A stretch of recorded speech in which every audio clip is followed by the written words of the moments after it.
Dear students, Mary's physics ക്ലാസ്സിലേക്ക് ഏവർക്കും സ്വാഗതം. ഇന്ന് നമ്മൾ ഒന്നാമത്തെ ചാപ്റ്ററിൻ്റെ ക്വസ്റ്റ്യൻ ആൻസേഴ്സ് ആണ് ഡിസ്കസ് ചെയ്യുന്നത്. നിങ്ങളുടെ ടെക്സ്റ്റിലെ പേജ് നമ്പർ 29. ഒന്നാമത്തെ ക്വസ്റ്റ്യൻ നമുക്ക് നോക്കാം. Fuse wire is to be used by understanding the amperage correctly. Why എന്നും കൂടെയുണ്ട് ക്വസ്റ്റ്യനിൽ കേട്ടോ. അതായത് കറക്റ്റ് ആംപിയറേജ് അറിഞ്ഞുകൊണ്ട് വേണം ഫ്യൂസ് വയർ ഉപയോഗിക്കാൻ. എന്തുകൊണ്ട്? നമ്മൾ ഫ്യൂസ് വയറിനെ കുറിച്ച് പഠിച്ചപ്പോഴൊക്കെ പറഞ്ഞായിരുന്നു, fuse wire of proper amperage should be used എന്ന്. ഓർക്കുന്നുണ്ടായിരിക്കുമല്ലോ. ഒരു സർക്യൂട്ടിലൂടെ പോകുന്ന കറണ്ട് 0.125 ആംപിയർ ആണെങ്കിൽ ആ സർക്യൂട്ടിലെ ഡിവൈസിന് സീരീസ് ആയിട്ട് ആ ഡിവൈസിന് മുമ്പായിട്ട് നമ്മൾ ഫ്യൂസ് വയറും കൂടെ കണക്ട് ചെയ്യും. ആ ഫ്യൂസ് വയറിന്റെ ആംപിയറേജ് എന്ന് പറയുന്നത് ആ ഡിവൈസിലൂടെ കടന്നു പോകാവുന്ന പരമാവധി കറണ്ടിനെക്കാട്ടിൽ അല്പം കൂടെ കൂടുതലായിരിക്കും. ഫോർ എക്സാമ്പിൾ, ഈ കേസിൽ 0.2 ആംപിയറേജ് ഉള്ള ഫ്യൂസ് വയർ ഉപയോഗിച്ചാൽ എന്താണ് ഗുണം? സർക്യൂട്ടിലൂടെ കടന്നു പോകുന്ന മാക്സിമം കറണ്ട് അല്ലെങ്കിൽ ആ ഡിവൈസിന് താങ്ങാവുന്ന മാക്സിമം കറണ്ട് 0.125 ആംപിയർ ആണെങ്കിൽ അതിനെക്കാട്ടിൽ കൂടിയ കറണ്ട് വന്നു കഴിയുമ്പോൾ ഫ്യൂസ് വയർ മെൽറ്റ് ചെയ്തു പോകും. ഫ്യൂസ് വയർ മെൽറ്റ് ചെയ്ത് പോകുമ്പോൾ ആ സർക്യൂട്ട് ഓപ്പൺ ആയി പോകും. ഓപ്പൺ ആയി പോയത് കാരണം ആ ഡിവൈസിലേക്ക് എക്സസ് കറന്റ് പോവുകയുമില്ല. അങ്ങനെ ആ ഡിവൈസ് പ്രൊട്ടക്റ്റഡ് ആവുകയും ചെയ്യും. ഇതാണ് ഫ്യൂസ് വയറിന്റെ വർക്കിംഗ്. അപ്പൊ നിങ്ങളോട് ചോദിച്ചിരിക്കുന്നത് കറക്റ്റ് ആംപിയറേജ് ഉള്ള ഫ്യൂസ് വയർ ഉപയോഗിക്കണം, അല്ലെങ്കിൽ ഫ്യൂസ് വയറിന്റെ കറക്റ്റ് ആംപിയറേജ് നമ്മൾ അറിഞ്ഞിരിക്കണം എന്ന് പറയുന്നത് എന്തുകൊണ്ടാണ്? If fuse wire is not of the correct amperage, then it will not melt when excess current flows through the circuit. Fuse wire correct amperage അല്ലെങ്കിൽ കൂടുതൽ കറണ്ട് കടന്നു പോകുമ്പോൾ ഫ്യൂസ് വയർ മെൽറ്റ് ചെയ്യാതിരിക്കും. അതാണ് റീസൺ. ഒന്നാമത്തെ ക്വസ്റ്റ്യന്റെ ആൻസർ നമുക്ക് എഴുതാം. If fuse wire of proper amperage is not used, it will not melt when excess current flows through the circuit. Clear ആയല്ലോ? അതിന്റെ കൂടെ ഒരു ക്വസ്റ്റ്യനോട് ചോദിച്ചിട്ടുണ്ട്. Write down the amperage of the fuse wires that are currently available in the market. ഇപ്പോൾ മാർക്കറ്റിൽ available ആയിട്ടുള്ള fuse വയറിന്റെ ആംപിയറേജുകൾ എഴുതുക. അത് 0.1 ampere, 0.2 ampere, 0.5 ampere, 1.5 ampere, 3 ampere, 5 ampere, ഇവയൊക്കെയാണ് ഇപ്പോൾ മാർക്കറ്റിൽ അവൈലബിൾ ആയിട്ടുള്ള ഫ്യൂസ് വയറിന്റെ ആംപിയറേജ്. നമുക്ക് എഴുതാം. Amperage of the fuse wire currently available are 0.1 ampere, 0.2 ampere, 0.5 ampere, 1.5 ampere, then 3 ampere, 5 ampere. Clear ആയല്ലോ? ഇനി നമുക്ക് രണ്ടാമത്തെ ക്വസ്റ്റ്യൻ നോക്കാം. 0.5 ampere current flows through an electric heating device connected to 230 volt supply. 4 part ഉണ്ട്. തന്നിരിക്കുന്ന data എല്ലാം ഒന്ന് എഴുതി നോക്കാം. കറണ്ട് എത്രയാണ്? 0.5 ampere. Voltage 230 volt. First part നോക്കുക. The quantity of charge that flows through the circuit in 5 minutes. Time തന്നിട്ടുണ്ട് 5 minutes. മിനിറ്റ്സിനെ നമുക്ക് സെക്കൻഡ് ആക്കണം അല്ലേ? That is 5 into 60. 1 minute 60 second ആണല്ലോ. ദാറ്റ് ഈസ് 300 സെക്കൻഡ് എന്ന് വരും. നിങ്ങൾക്ക് ആദ്യം കണ്ടുപിടിക്കേണ്ടത് Q ആണ്. The quantity of charge that flows through the circuit എന്നുള്ളതാണ് ക്വസ്റ്റ്യൻ അല്ലേ. What is I? നമ്മൾ ഫസ്റ്റ് ക്ലാസ്സിൽ പറഞ്ഞതാ I is equal to Q by T. Then what is Q? Q is equal to I into T. Substitute ചെയ്യാമല്ലോ. I എത്ര വരും? 0.5. Then T എത്ര വരും? 300. So 0.5 into 300. ആൻസർ 150 കൂളംബ് എന്ന് കിട്ടും. ഇതാണ് നിങ്ങളുടെ ഫസ്റ്റ് ക്വസ്റ്റ്യന്റെ ആൻസർ. ഇനി നിങ്ങൾ സെക്കൻഡ് ക്വസ്റ്റ്യൻ നോക്കുക. How much is the resistance of the circuit? Resistance കണ്ടുപിടിക്കണമെങ്കിൽ ബിയും ഐയും കിട്ടിയാൽ മതി അല്ലേ. നിങ്ങൾക്ക് R കണ്ടുപിടിക്കാം. നമുക്ക് ആ ഡേറ്റ ഒന്നുകൂടി ഇവിടെ എഴുതാം. B is equal to 230 volt. Then I is equal to 0.5 ampere. R കണ്ടുപിടിക്കണം. നമ്മുടെ ഇക്വേഷൻ എന്താണ്? ഓംസ് ലോ അനുസരിച്ച് B is equal to I into R.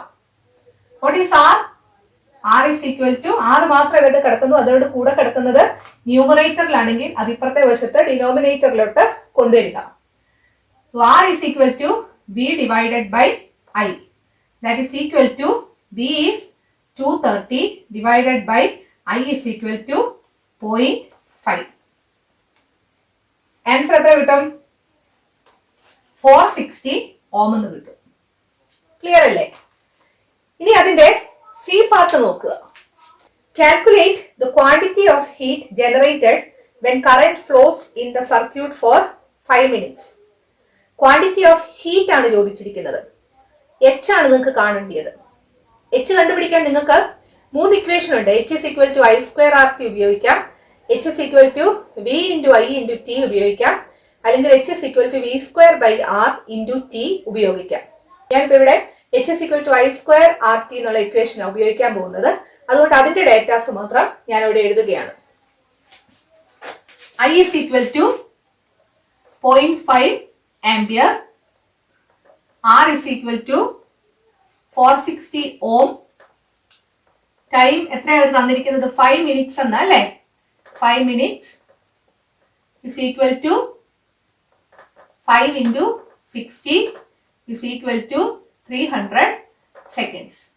നിങ്ങൾക്ക് കണ്ടുപിടിക്കേണ്ടത് H ആണ്. നമ്മുടെ ഇക്വേഷൻ എന്താണ്? H is equal to I square RT. വെറുതെ സബ്സ്റ്റിറ്റ്യൂട്ട് ചെയ്താൽ പോരെ. That is equal to 0.5 square into R എത്രയാണ്? 460 into time 300. ഇത് എത്ര കിട്ടും? നിങ്ങളൊന്ന് ചെയ്ത് നോക്കിയേ.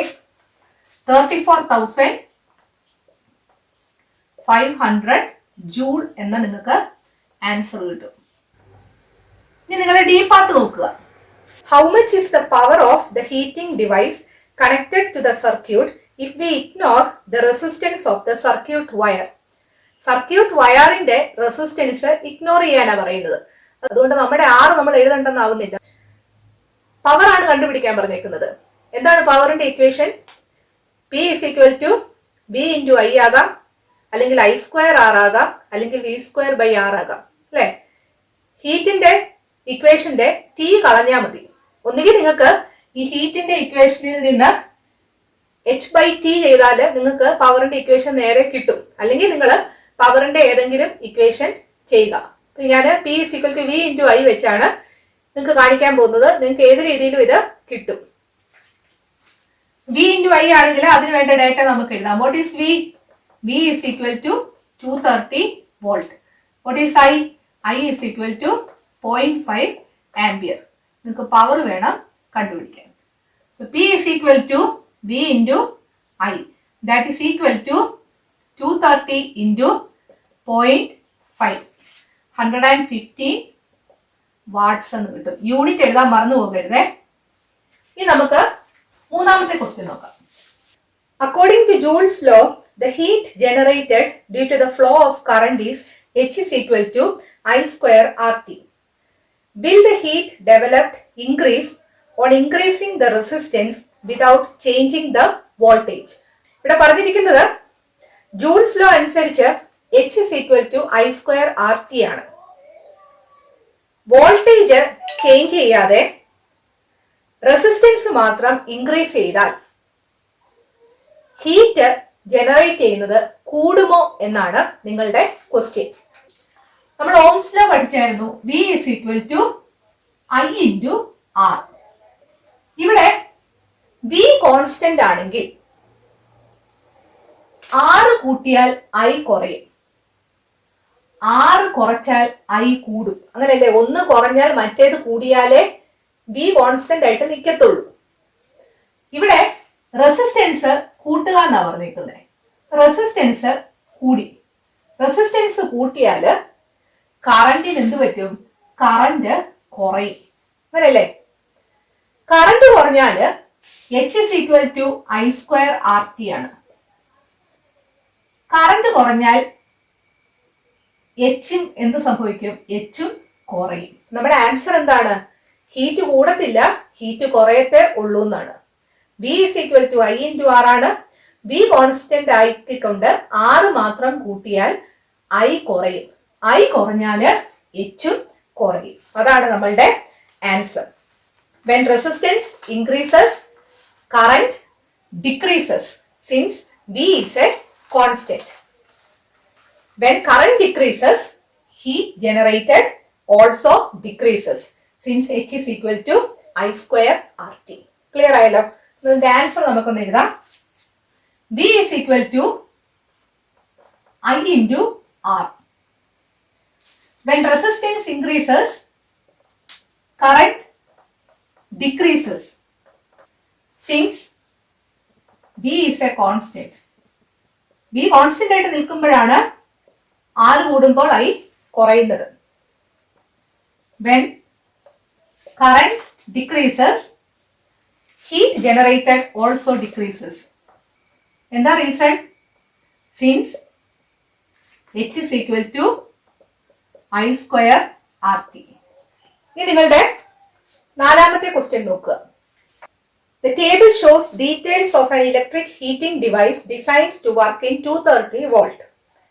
Complete the table by calculating the change in the heat and power on changing the voltage and resistance of the device. വോൾട്ടേജും റെസിസ്റ്റൻസും ചേഞ്ച് ചെയ്തുകൊണ്ട് പവറിനും ഹീറ്റ് ജനറേഷനും എന്ത് വ്യത്യാസം വരുമെന്ന് കണ്ടുപിടിക്കാനാണ്. Analyse the table and answer the following questions. അതിനുശേഷം അതിന്റെ താഴെ കൊടുത്തിരിക്കുന്ന ക്വസ്റ്റ്യൻസ് എല്ലാം ആൻസർ ചെയ്യുക. നമുക്ക് ആദ്യം ആ ടേബിൾ ഒന്ന് വരയ്ക്കാം. ഞാനിവിടെ ഓപ്പറേറ്റിംഗ് വോൾട്ടേജിന് പകരം വോൾട്ടേജ് എന്ന് എഴുതുന്നുള്ളൂ. Voltage, then resistance, then current. Voltage നമുക്ക് V എന്ന് കൊടുക്കാം, റെസിസ്റ്റൻസിന് R എന്ന് കൊടുക്കാം, കറന്റിന് I is equal to V divided by R എന്ന് കൊടുക്കാം. അടുത്തത് heat generated per second. H is equal to V into I into T. അടുത്ത column power. Power given by the device. Power P is equal to V into I എടുക്കാം, അല്ലെങ്കിൽ H divided by T എടുക്കാം. രണ്ടും പവറിന്റെ equation ആണ്. അടുത്തത് reason for change in power. ഈ power change ചെയ്തത് എന്തുകൊണ്ടാണ് എന്ന് എഴുതുക. അതിലെ ഫസ്റ്റിന്റെ ആൻസർ റെഫറൻസ് വാല്യൂ ആയിട്ട് നിങ്ങൾക്ക് തന്നിട്ടുണ്ട്. അതുമായിട്ട് കമ്പയർ ചെയ്ത് വേണം ബാക്കിയെല്ലാം എഴുതാൻ. ഫസ്റ്റിന്റെ നോക്കിക്കേ, operating voltage 230 volt, resistance 57.5 ohm, current 4 ampere, heat per second അവർ തന്നിട്ടുണ്ട് 920 ജൂൾ. ഈ ഹീറ്റ് പെർ സെക്കൻഡ് എന്ന് പറഞ്ഞാൽ അവർ തന്നിരിക്കുന്ന equation V into I into T ചെയ്യാനാ. അതായത് V 230, I 4 ampere per second എന്നാണ് തന്നിരിക്കുന്നത് അല്ലെ. അതായത് ഒരു സെക്കൻഡിൽ എന്നുള്ള അർത്ഥത്തിലാണ്. അപ്പൊ നമുക്ക് Tക്ക് 1 കൊടുത്താൽ മതി. So V into I into T എന്ന് പറയുന്നത് 230 into 4 into 1 ചെയ്യുമ്പോൾ നിങ്ങൾക്ക് 920 ജൂള് കിട്ടും. ഹീറ്റ് എനർജി ഏത് കാരണമാണ് ജൂള് യൂണിറ്റ് വന്നത്. അടുത്തത് പവർ. പവറിന് നമ്മൾ എന്ത് ചെയ്താൽ മതി? V into I ചെയ്താൽ മതി. V into I ചെയ്യുക എന്ന് പറഞ്ഞാല് ഇവിടെ ടി ഓൾറെഡി 1 ആണല്ലോ. അപ്പൊ വി ഇൻറ്റു ഐ എന്ന് പറഞ്ഞാല് ഇതേ നമ്പർ തന്നെ നിങ്ങൾക്ക് കിട്ടത്തുള്ളൂ. 920 ആയിരിക്കും. പക്ഷെ അതിന്റെ യൂണിറ്റ് എന്തായിരിക്കും? വാട്ട്സ് ആണ്, പവർ ആണ്. വി ഇൻറ്റു ഐ ചെയ്യുക. Then reason for change in power നമുക്ക് ബാക്കി എഴുതുമ്പോൾ ഓരോന്നും എന്തുകൊണ്ട് ചേഞ്ച് ചെയ്തു എന്ന് എഴുതാം. ഇത് റെഫറൻസ് വാല്യൂ തന്നിരിക്കുന്നത്. ആദ്യത്തെ നോക്കുക, ഇത് ഞാൻ എ എന്ന് കൊടുത്തു. ഇനി അടുത്തത് ബി. ഓക്കെ, 230 വോൾട്ട് തന്നെ. Then 115 ohm. ഐ കാണുക. ഐ എങ്ങനെ കാണും? വി ബൈ ആർ ചെയ്താൽ മതി ഐ കാണാൻ അല്ലേ. വി ബൈ ആർ ഒന്ന് ചെയ്ത് നോക്കിയാൽ 230 ഡിവൈഡഡ് ബൈ 115. 230 ബൈ 115 ചെയ്യുമ്പോൾ നമുക്ക് 2 ആംപിയർ എന്നാണ് കിട്ടുന്നത്. 2 ആംപിയർ നിങ്ങൾ ചെയ്ത് നോക്കുക. അത് കഴിഞ്ഞ് ഹീറ്റ് ജനറേറ്റഡ് പെർ സെക്കൻഡ് ചെയ്യാൻ എന്ത് ചെയ്താൽ മതി? V into I into T ആ ചെയ്യേണ്ടത്. അതായത് 230 ഇൻറ്റു 2 ഇൻറ്റു ടി എന്ന് പറയുന്നത് 1 ആക്കി കൊടുക്കുക. 230 ഇൻറ്റു 2 ഇൻറ്റു 1 അത് ചെയ്യുമ്പോൾ 460 ജൂൾ എന്ന് കിട്ടും. 460 ജൂൾ.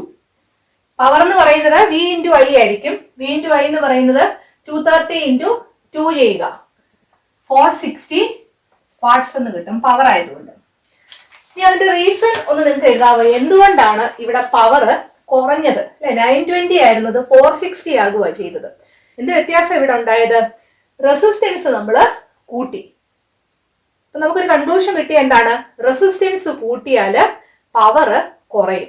നമുക്കറിയാവുന്ന കാര്യമല്ലേ, റെസിസ്റ്റൻസ് കൂട്ടിയാല് കറന്റ് കുറഞ്ഞു പോകും. കറന്റ് കുറഞ്ഞു പോകുന്നത് കൊണ്ട് പവർ കുറവായിരിക്കും. അപ്പൊ ഇവിടുത്തെ റീസൺ എന്താണ്? റെസിസ്റ്റൻസ് കൂട്ടി എന്നുള്ളതാണ്. നമുക്ക് അവിടെ എഴുതാം increase in resistance. Increase in resistance. മനസ്സിലായല്ലോ? അതുപോലെ ബാക്കി നമുക്ക് ചെയ്തു നോക്കാം. മൂന്നാമത്തേത് വോൾട്ടേജ് 230 വോൾട്ട് ആണ്. റെസിസ്റ്റൻസ് 230 ഓം ആണ്. I is equal to V by R ചെയ്ത് നോക്കുക. വി ബൈ ആർ ചെയ്യുമ്പോൾ 230 ബൈ 230 വരുമ്പോൾ എന്തായാലും അത് 1 ആംപിയർ ആയിരിക്കും അല്ലെ, 1 ആംപിയർ.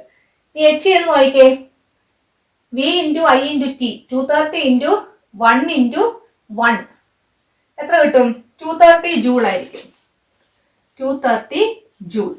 ഇവിടുത്തെ പവർ എന്ന് പറയുന്നത് എത്ര വരും? അതും 230 ആയിരിക്കും, വാട്ട്സ് ആയിരിക്കും. ഇനി എന്തുകൊണ്ടാണ് ഇവിടെ ഈ ചേഞ്ച് ഉണ്ടായത്? ആദ്യത്തേതുമായിട്ടൊന്ന് കമ്പയർ ചെയ്തേ. 920 230 പവർ കുറയുക ചെയ്തേ അല്ലെ. പവർ കുറഞ്ഞത് എന്തുകൊണ്ടാ? ഒന്നാമത്തെ മൂന്നാമത്തെ ഒന്ന് കമ്പയർ ചെയ്തേ. റെസിസ്റ്റൻസ് കൂട്ടി. റെസിസ്റ്റൻസ് കൂട്ടിയപ്പോൾ പവർ കുറഞ്ഞു എന്നുള്ളത് തന്നെയാണ് ഇവിടെയും വരുന്നത്. So what is the reason for change in power? Increase in resistance. നമുക്കിവിടെ ഇൻക്രീസ് ഇൻ റെസിസ്റ്റൻസ് തന്നെ എഴുതാം. Increase in resistance. ഇനി ഡി പാർട്ട് നോക്കുക. ഡിയില് 115 വോൾട്ട് ആണ്. അതായത് വോൾട്ടേജ് കുറച്ചു, 115 വോൾട്ട്. റെസിസ്റ്റൻസ് സെയിം തന്നെ. ആദ്യത്തേതാണല്ലോ നമ്മുടെ റെഫറൻസ് വാല്യൂ, 57.5 ഓം ആണ്. ഇവിടെ ഐ കണ്ടുപിടിക്കുക. I is equal to V by R. 115 divided by 57.5 ചെയ്യുമ്പോൾ നമുക്ക് 2 ആംപിയർ വരും. നിങ്ങളത് ചെയ്ത് നോക്കണം കേട്ടോ. ഓരോന്നും എടുത്ത് നിങ്ങൾ ചെയ്ത് നോക്കണം. എന്നാലും നിങ്ങൾക്ക് ഈ മാത്തമാറ്റിക്കൽ പ്രോബ്ലംസ് ചെയ്യാനുള്ള ഒരു സ്പീഡ് കിട്ടത്തുള്ളൂ. സോ എച്ച് എത്ര വരും? V into I into T. അതായത് 115 ഇൻറ്റു 2 ഇൻറ്റു ടൈം എന്നുള്ളത് 1 വരും. അത് ചെയ്യുമ്പോൾ നിങ്ങൾക്ക് 230 ജൂൾ എന്ന് കിട്ടും. 230 joule. Power V into I അത് എത്ര കിട്ടും? 230 വാട്ട് കിട്ടും. ഇവിടെ നിങ്ങൾ ആ ഒന്നാമത്തെയും നാലാമത്തെയും തമ്മിലൊന്ന് നോക്കുക. റെസിസ്റ്റൻസ് സെയിം ആണ്. വോൾട്ടേജ് കുറഞ്ഞു. വോൾട്ടേജ് കുറഞ്ഞപ്പോൾ പവറിന് എന്ത് പറ്റി? പവർ കുറഞ്ഞു അല്ലെ. 920യിൽ നിന്ന് 230 ആയിട്ട് കുറഞ്ഞു. എന്തുകൊണ്ടാണ് ഇവിടെ പവർ കുറഞ്ഞത്? പവർ കുറഞ്ഞത് വോൾട്ടേജ് കുറഞ്ഞത് കൊണ്ടാണ് പവർ കുറഞ്ഞത്. വോൾട്ടേജ് കുറഞ്ഞാല് പവർ കുറഞ്ഞു പോകും. എന്താണ് നമുക്ക് ഇവിടെ റീസൺ എഴുതാം? Decrease in voltage. ഈ നോക്കാം. 460 വോൾട്ട് ആക്കിയേക്കാണ്. റെസിസ്റ്റൻസിന് മാറ്റമൊന്നുമില്ല. ഇപ്പോഴും വോൾട്ടേജ് തന്നെയാണ് മാറ്റിയിരിക്കുന്നത്, റെസിസ്റ്റൻസ് മാറ്റിയിട്ടില്ല. ഐ കണ്ടുപിടിക്കുക. I is equal to V by R, that is 460 divided by 57.5 ചെയ്യുമ്പോൾ നമുക്ക് 8 ആംപിയർ എന്ന് കിട്ടും. Heat generated per second V into I into T ചെയ്ത് നോക്കുക. 460 ഇൻറ്റു 8 ഇൻറ്റു 1, അത് ചെയ്യുമ്പോൾ 3680 ജൂൾ എന്ന് കിട്ടും. Power given by the device എന്നുള്ളത് വി ഇൻറ്റു ഐ ചെയ്യുക, അല്ലെങ്കിൽ എച്ച് ബൈ ടി ചെയ്യുക. വി ഇൻറ്റു ഐ ചെയ്യുമ്പോൾ നിങ്ങൾക്ക് എന്ത് കിട്ടും? 460 ഇൻറ്റു 8, 3680 വാട്ട്സ് എന്ന് കിട്ടും. ഇവിടെ എന്താ പറ്റിയത് നിങ്ങളൊന്ന് നോക്കി. ആദ്യത്തേതുമായിട്ട് കമ്പയർ ചെയ്യുക. 230 വോൾട്ട് എന്നുള്ളത് 460 വോൾട്ട് ആയിട്ട് കൂടുക ചെയ്തേ അല്ലെ. വോൾട്ടേജ് കൂടി. വോൾട്ടേജ് കൂടിയപ്പോൾ പവറിന് എന്ത് പറ്റി? 920 വാട്ടിൽ നിന്ന് 3680 വാട്ട്സ് ആയിട്ട് കൂടി. വോൾട്ടേജ് കൂട്ടിയപ്പോൾ പവർ കൂടി. ഇവിടെ പവറിന് ചേഞ്ച് ഉണ്ടായത് എന്തുകൊണ്ടാണ്? ഇൻക്രീസ് ഇൻ വോൾട്ടേജ് എന്നുള്ളതാണ് ഇവിടുത്തെ റീസൺ. അപ്പൊ ഈ ടേബിളിലെ ഈ ലാസ്റ്റ് കോളത്തിൽ നിന്ന് നമുക്ക് മനസ്സിലാകുന്ന ഒരു കാര്യമുണ്ട്. റെസിസ്റ്റൻസ് കൂട്ടിയാൽ പവർ കുറഞ്ഞു പോകും. അതുപോലെ വോൾട്ടേജ് കൂട്ടിയാൽ പവർ കൂടും അല്ലെ. എന്താണ്? റെസിസ്റ്റൻസ് കൂട്ടിയാൽ പവർ കുറഞ്ഞു പോകും. അതേസമയം വോൾട്ടേജ് കൂട്ടിയാൽ പവർ കൂടും. പവർ കൂട്ടണമെങ്കിൽ നമ്മൾ എന്ത് ചെയ്താൽ മതി? വോൾട്ടേജ് കൂട്ടുകയും റെസിസ്റ്റൻസ് കുറയ്ക്കുകയും ചെയ്താൽ മതി. ഇനി നിങ്ങളുടെ ടെക്സ്റ്റില് ABC അങ്ങനെ 3 പാർട്ട് ചോദിച്ചിട്ടുണ്ട്. ഈ ടേബിൾ അനലൈസ് ചെയ്തുകൊണ്ട് ആൻസർ ചെയ്യാം. ഒന്നാമത്തെ ക്വസ്റ്റ്യൻ നോക്കിക്കേ. How does the voltage under which A device works affect it's functioning? അതായത് വോൾട്ടേജ് ഒരു ഡിവൈസിന്റെ ഫങ്ഷനെ എങ്ങനെയാണ് ബാധിക്കുന്നത്? എങ്ങനെ ബാധിക്കുന്നത്? വോൾട്ടേജ് കൂട്ടിയാൽ പവർ കൂടും. ഒന്നാമത്തേതിന്റെ ആൻസർ നമുക്ക് എന്തെഴുതാം? വോൾട്ടേജ് കൂട്ടിയാൽ പവർ കൂടും. എ എന്നുള്ളതിന്റെ ആൻസർ ഞാൻ ഇവിടെ എഴുതുകയാണ്. As voltage increases power increases. ഈ രണ്ടാമത്തേത് നോക്കുക. പേജ് നമ്പർ 30 എടുക്കുക. What change happens to power on increasing the resistance without changing the voltage? വോൾട്ടേജിന് മാറ്റമൊന്നും ഇല്ലാതെ റെസിസ്റ്റൻസ് കൂട്ടിയാൽ പവറിന് എന്ത് പറ്റും? റെസിസ്റ്റൻസ് കൂട്ടിയാൽ എന്താ പറ്റുന്നത്? പവർ കുറയും. അതെന്തുകൊണ്ടാണ് കുറയുന്നത്? റെസിസ്റ്റൻസ് കൂട്ടുമ്പോൾ കറണ്ട് കുറയും. കറണ്ട് കുറഞ്ഞു കഴിയുമ്പോഴത്തേക്ക് P = V × I എന്നല്ലേ, പവറും കുറഞ്ഞു പോകും. നിങ്ങൾക്ക് സെക്കൻഡ് എന്ത് എഴുതാം? As resistance increases power decreases. ഇനി മൂന്നാമത്തേത് നോക്കുക. What change is to be brought about in the construction of household heating devices in order to increase their power? അതായത് പവർ കൂട്ടാൻ നമ്മുടെ വീടുകളിലെ ഹീറ്റിംഗ് ഡിവൈസസിൽ എന്ത് വ്യത്യാസമാണ് വരുത്തേണ്ടത്? പവർ കൂട്ടണമെങ്കിൽ എന്ത് ചെയ്താൽ മതി? ഈ എഴുതിയ 2 കാര്യങ്ങളിൽ നിന്ന് നിങ്ങൾക്കത് പറയാം. പവർ കൂട്ടണമെങ്കിൽ വോൾട്ടേജ് കൂട്ടണം. വോൾട്ടേജ് നമുക്ക് അങ്ങനെ കൂട്ടാൻ പറ്റത്തില്ല. നമ്മുടെ സപ്ലൈ വോൾട്ടേജ് എന്ന് പറയുന്നത് അത് കോൺസ്റ്റന്റ് ആയിട്ട് വരുന്നതാണ്. പിന്നെ നമുക്ക് ചെയ്യാവുന്നത് പവർ കൂട്ടണമെങ്കിൽ റെസിസ്റ്റൻസ് കുറയ്ക്കണം. കാരണം റെസിസ്റ്റൻസ് കൂട്ടിയാൽ പവർ കുറയുക ചെയ്യുന്നത്. അപ്പൊ പവർ കൂട്ടണമെങ്കിൽ നമ്മൾ എന്ത് ചെയ്യണം? റെസിസ്റ്റൻസ് കുറയ്ക്കണം. സോ പവർ കൂട്ടണമെങ്കിൽ റെസിസ്റ്റൻസ് കുറയ്ക്കണം. നിങ്ങൾ കഴിഞ്ഞ വർഷം പഠിച്ചൊരു കാര്യം ഓർക്കുന്നുണ്ടോ? R is proportional to L/A എന്ന്. എന്നിട്ട് നമ്മൾ റെസിസ്റ്റിവിറ്റി ഡിഫൈൻ ചെയ്യുകയൊക്കെ ചെയ്തായിരുന്നു. R is proportional to L/A എന്ന് പറഞ്ഞാൽ എന്താ അർത്ഥം? R directly proportional to L ആണ്. R is directly proportional to L and R is proportional to 1/A. ഇതിന് നമ്മൾ ഇൻവേഴ്സ്ലി പ്രൊപ്പോർഷണൽ ടു A എന്നാ പറയുന്നത്. അർത്ഥം എല്ല് കൂടിയാൽ 6 കൂടും, എ കുറഞ്ഞാൽ 6 കൂടും.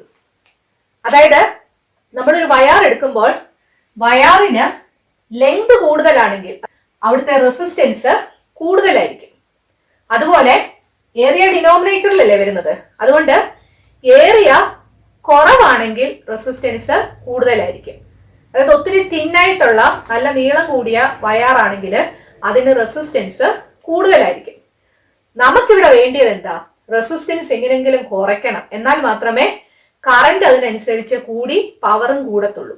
റെസിസ്റ്റൻസ് കുറയ്ക്കണമെങ്കിൽ ലെങ്ത് കുറയ്ക്കണം, അല്ലേ? സോ സ്മോൾ ലെങ്ത് ഉള്ള വയർ വേണം ഉപയോഗിക്കാൻ. അതുപോലെ ഏരിയ കൂട്ടുക ചെയ്യണ്ടേ, അല്ലെ? ഏരിയ ഡിനോമിനേറ്ററിൽ എഴുതുകൊണ്ട് ഏരിയ കൂട്ടുക ചെയ്യണ്ടേ. ഏരിയ ഓഫ് ക്രോസ് സെക്ഷൻ കൂട്ടുക എന്ന് പറഞ്ഞാൽ അതിന്റെ അർത്ഥം എന്താണ്? നമ്മൾ തിക്ക് വയർ വേണം ഉപയോഗിക്കാൻ, വണ്ണം കൂടിയ വയറെ ഉപയോഗിക്കാവുള്ളൂ. അപ്പൊ വയറിന് സ്മോൾ ലെങ്ത് ആയിരിക്കണം, അത് തിക്കും ആയിരിക്കണം. ഈ 2 കാര്യങ്ങളാണ് നമ്മൾ house hold heating devices construct ചെയ്യുമ്പോൾ ശ്രദ്ധിക്കേണ്ട കാര്യങ്ങൾ.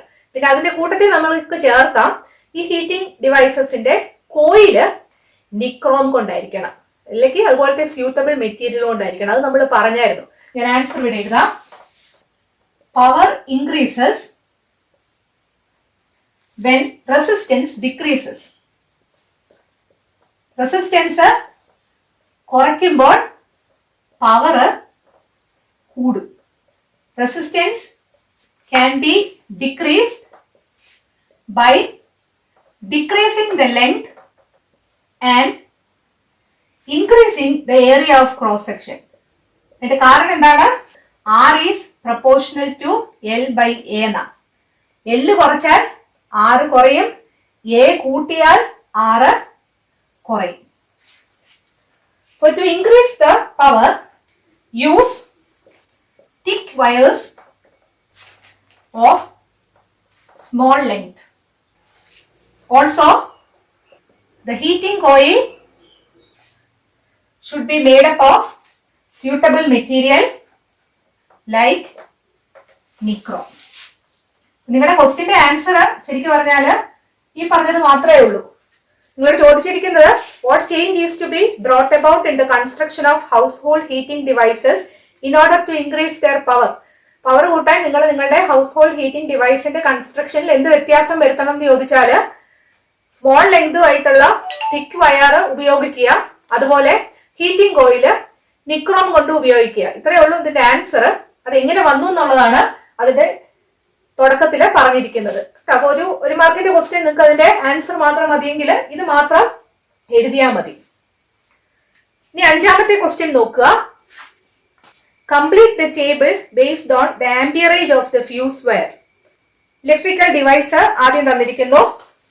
Then operating voltage എന്ന് എഴുതുന്നുള്ളൂ. Then power of the device. Then current through the circuit. Then the amperage of the fuse to be used in the circuit. ഒന്നാമത് തന്നിരിക്കുന്നത് വാട്ടർ ഹീറ്റർ ആണ്, അല്ലെ? Voltage എത്രയാണ് തന്നിരിക്കുന്നത്? 230 volt. Power of the device ആദ്യത്തെ ഒരു തന്നിട്ടുണ്ട് 4370 watts. Current I is equal to P by V ചെയ്യുക, കാരണം P is equal to V into I ആണല്ലോ. So I is equal to P by V. That is 4370 divided by 230 ചെയ്യുമ്പോൾ 19 ampere വരും. നമ്മൾ എടുക്കേണ്ട ഫ്യൂസ് വയറിന്റെ ആംപിയറേജ് എന്തായിരിക്കണം? ഞാൻ ആദ്യം ക്ലാസ് തുടങ്ങിയപ്പോൾ ആദ്യത്തെ ക്വസ്റ്റ്യനിൽ ഡിസ്കസ് ചെയ്തപ്പോൾ പറഞ്ഞായിരുന്നു, എന്തുമാത്രം കറണ്ട് ഒരു ഡിവൈസിലൂടെ മാക്സിമം പോകാമോ അതിനെക്കാട്ടിൽ ഒരല്പം കൂടെ കൂടുതലായിട്ടുള്ള അവൈലബിൾ ആയിട്ടുള്ള ആംപിയറേജ് ഉള്ള ഫ്യൂസ് വയർ വേണം ഉപയോഗിക്കാൻ. 19 ആംപിയർ വരെ ഈ ഡിവൈസിൽ പോകാവുള്ളൂ. ഒരു 20 ആംപിയർ ആയി പോയി കഴിഞ്ഞാൽ ആ ഫ്യൂസ് വയർ മെൽറ്റ് ചെയ്ത് സർക്യൂട്ട് ഓപ്പൺ ആയി പോകണം. 19 ആംപിയറിനോട് ചേർന്ന് നിൽക്കുന്നത് ആംപിയറേജ് ഉള്ള ഫ്യൂസ് 20 ആംപിയർ ആണ്. അപ്പൊ അതുകൊണ്ട് 20 ആംപിയർ ആയിരിക്കും നിങ്ങളുടെ ഫ്യൂസ് വയറിന് നിങ്ങൾ എടുക്കേണ്ട ആംപിയറേജ്. അതുപോലെ നമുക്ക് ബാക്കിയെല്ലാം ചെയ്ത് നോക്കാം. Air conditioner, second one air conditioner അല്ലെങ്കിൽ AC. ഓപ്പറേറ്റിംഗ് വോൾട്ടേജ് 230 വോൾട്ട് എന്ന് തന്നിട്ടുണ്ട്. ഇവിടെ പവർ നിങ്ങൾ കണ്ടുപിടിക്കണം. കറണ്ട് തന്നിട്ടുണ്ട് 14.5 ആംപിയർ. പവർ കണ്ടുപിടിക്കണം. എന്ത് ചെയ്താൽ മതി? P is equal to V into I അല്ലേ? V into I ചെയ്താൽ മതി. 230 into 14.5 ചെയ്താൽ നിങ്ങൾക്ക് അതിന്റെ ആൻസർ കിട്ടും. ഏതാ equation? P is equal to V into I. 3335 എന്ന് കിട്ടും. 3335 വാട്ട്സ് ആണ് നിങ്ങളുടെ പവർ. ഈ സർക്യൂട്ടിലെ ഡിവൈസിലൂടെ പോകാവുന്ന മാക്സിമം കറന്റ് 14.5 ആംപിയർ ആണ്. അപ്പോൾ 14.5-നെക്കാട്ടിൽ അല്പം കൂടെ കൂടുതലായിട്ട് നിൽക്കുന്ന അവൈലബിൾ ആയിട്ടുള്ള ആംപിയറേജ് ഉള്ള ഫ്യൂസ് വെയർ അത് 15 ആംപിയർ ആണ്. അതുകൊണ്ട് നമ്മുടെ amperage of the fuse wear എന്ന് പറയുന്നത് 15 ആംപിയർ ആയിരിക്കും. അടുത്ത ക്വസ്റ്റ്യൻ നോക്കുക. Television LED TV. C part LED TV. Operating voltage തന്നിട്ടുണ്ട് 230 volt. Power of the device തന്നിട്ടുണ്ട് 57.5 വാട്ട്. കറണ്ട് നമ്മൾ കണ്ടുപിടിക്കണം. ഈ ഇക്വേഷൻ തന്നെ പോരെ? പവർ ഉണ്ട്, വോൾട്ടേജും ഉണ്ട്. എങ്ങനെ കറണ്ട് കണ്ടുപിടിക്കാം? I is equal to I മാത്രം ഈ വശത്ത് കിടക്കണം. V ഇപ്പുറത്തോട്ട് കൊണ്ടുവരുമ്പോൾ ഡിനോമിനേറ്ററിലായി പോകും. P by V എന്ന് ചെയ്താൽ മതി. What is P? 57.5 divided by 230 ചെയ്ത് നോക്കുക. അത് ചെയ്യുമ്പോൾ 0.25 ആംപിയർ എന്ന് കിട്ടും. 0.25 ആംപിയർ. 0.25 ആംപിയർ ആണ് മാക്സിമം ഈ ഡിവൈസിലൂടെ പോകാവുന്ന കറന്റ്. നമ്മൾ എടുക്കുന്ന ഫ്യൂസ് വെയറിന്റെ ആംപിയറേജ് എത്ര വരണം? 0.25-നെക്കാട്ടിൽ അല്പം കൂടെ കൂടുതലായിട്ട് നിൽക്കണം. നമുക്ക് ആംപിയറേജ് 0.3 ആംപിയർ എഴുതാം. അടുത്ത ക്വസ്റ്റ്യൻ, നാലാമത്തേത് കമ്പ്യൂട്ടർ അല്ലെങ്കിൽ ലാപ്ടോപ്പ് ആണ്. ഡേറ്റ തന്നിരിക്കുന്നതെല്ലാം നോക്കിക്കേ. 230 വോൾട്ട് തന്നിട്ടുണ്ട്. പവർ നിങ്ങൾ കണ്ടുപിടിക്കണം. കറണ്ട് തന്നിട്ടുണ്ട് 0.125 ആംപിയർ. ഏത് ഇക്വേഷൻ ഉപയോഗിക്കാം? P is equal to V into I തന്നെയല്ലേ? V 230 I 0.125. 230 into 0.125 ചെയ്യുമ്പോൾ പവർ 28.75 വാട്ട്സ് എന്ന് കിട്ടും. ഇവിടുത്തെ കറണ്ട് എന്ന് പറയുന്നത് 0.125 ആംപിയർ ആണ്. അപ്പൊ അതിനെക്കാട്ടിൽ ഒരു അല്പം കൂടെ കൂടുതൽ എന്ന് പറയുന്നത് 0.2 ആംപിയർ എന്നുള്ളതായിരിക്കും. ഇതിന്റെ ബി പാർട്ട് നോക്കുക. The amperage of the fuse wire used in a circuit that works on 230 volt is 2.2 ampere. If so, the power of the device is. നമുക്ക് വോൾട്ടേജ് എത്ര എഴുതാം? 230 വോൾട്ട് എന്ന് എഴുതാം. ആ സർക്യൂട്ടിൽ കണക്ട് ചെയ്ത ഫ്യൂസ് വയറിന്റെ ആംപിയറേജ് ആണ് 2.2 ആംപിയർ. നിങ്ങളോട് ചോദിച്ചിരിക്കുന്നത് ഡിവൈസിന്റെ പവർ ആണ്. ആ സർക്യൂട്ടിലെ ഫ്യൂസ് വയറിന്റെ ആംപിയറേജിനോട് ചേർന്ന് നിൽക്കുന്ന ഒരു കറണ്ട് ആയിരിക്കുമല്ലോ ഡിവൈസിലും പോകുന്നത്. അതുകൊണ്ട് ഫ്യൂസ് വയറിന്റെ ആംപിയറേജ് എത്ര ആണോ ആ ആംപിയറേജ് തന്നെയാണ് ഡിവൈസിന്റെ കറണ്ട് എന്ന് നമുക്കങ്ങ് എടുക്കാം. കാരണം നിങ്ങളുടെ ഓപ്ഷനിൽ ഒരു റേഞ്ചാണ് കൊടുത്തിരിക്കുന്നത്. അതിന്റെ ഏത് റേഞ്ചിലായിരിക്കും പവർ നിൽക്കുന്നതെന്ന് ആണ് നിങ്ങളോട് ചോദിച്ചിരിക്കുന്നത്. അതുകൊണ്ട് ആ ഡിവൈസിന്റെ കറണ്ട് എത്ര ആണെന്ന് നമുക്ക് കൃത്യം വേണ്ട. അതെന്തായാലും ഈ ഫ്യൂസ് വയറിന്റെ ആംപിയറേജിനോട് ചേർന്നായിരിക്കും. നമ്മൾ നേരത്തെ എഴുതിയ ടേബിളിൽ കണ്ടില്ലേ, 0.125 ആണ് നിങ്ങളുടെ ഡിവൈസിന്റെ കറണ്ട് എങ്കിൽ ഒരു 0.2 ആയിരിക്കും നിങ്ങളുടെ ഫ്യൂസ് വയറിന്റെ ആംപിയറേജ്. അതിനോട് ചേർന്ന് നിൽക്കും ഫ്യൂസ് വയറിന്റെ ആംപിയറേജ്.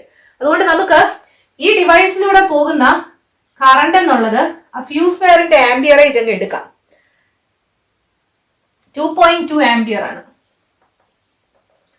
ഇവിടെ ചോദിച്ചിരിക്കുന്നത് പവർ ഓഫ് ദ ഡിവൈസ് ആണ്. ഇത് നമ്മൾ ചെയ്ത് നോക്കിയാൽ P is equal to V into I. That is equal to 230 into 2.2. ഇത് നമുക്ക് ചെയ്യുമ്പോൾ 506 വാട്ട്സ് കിട്ടും.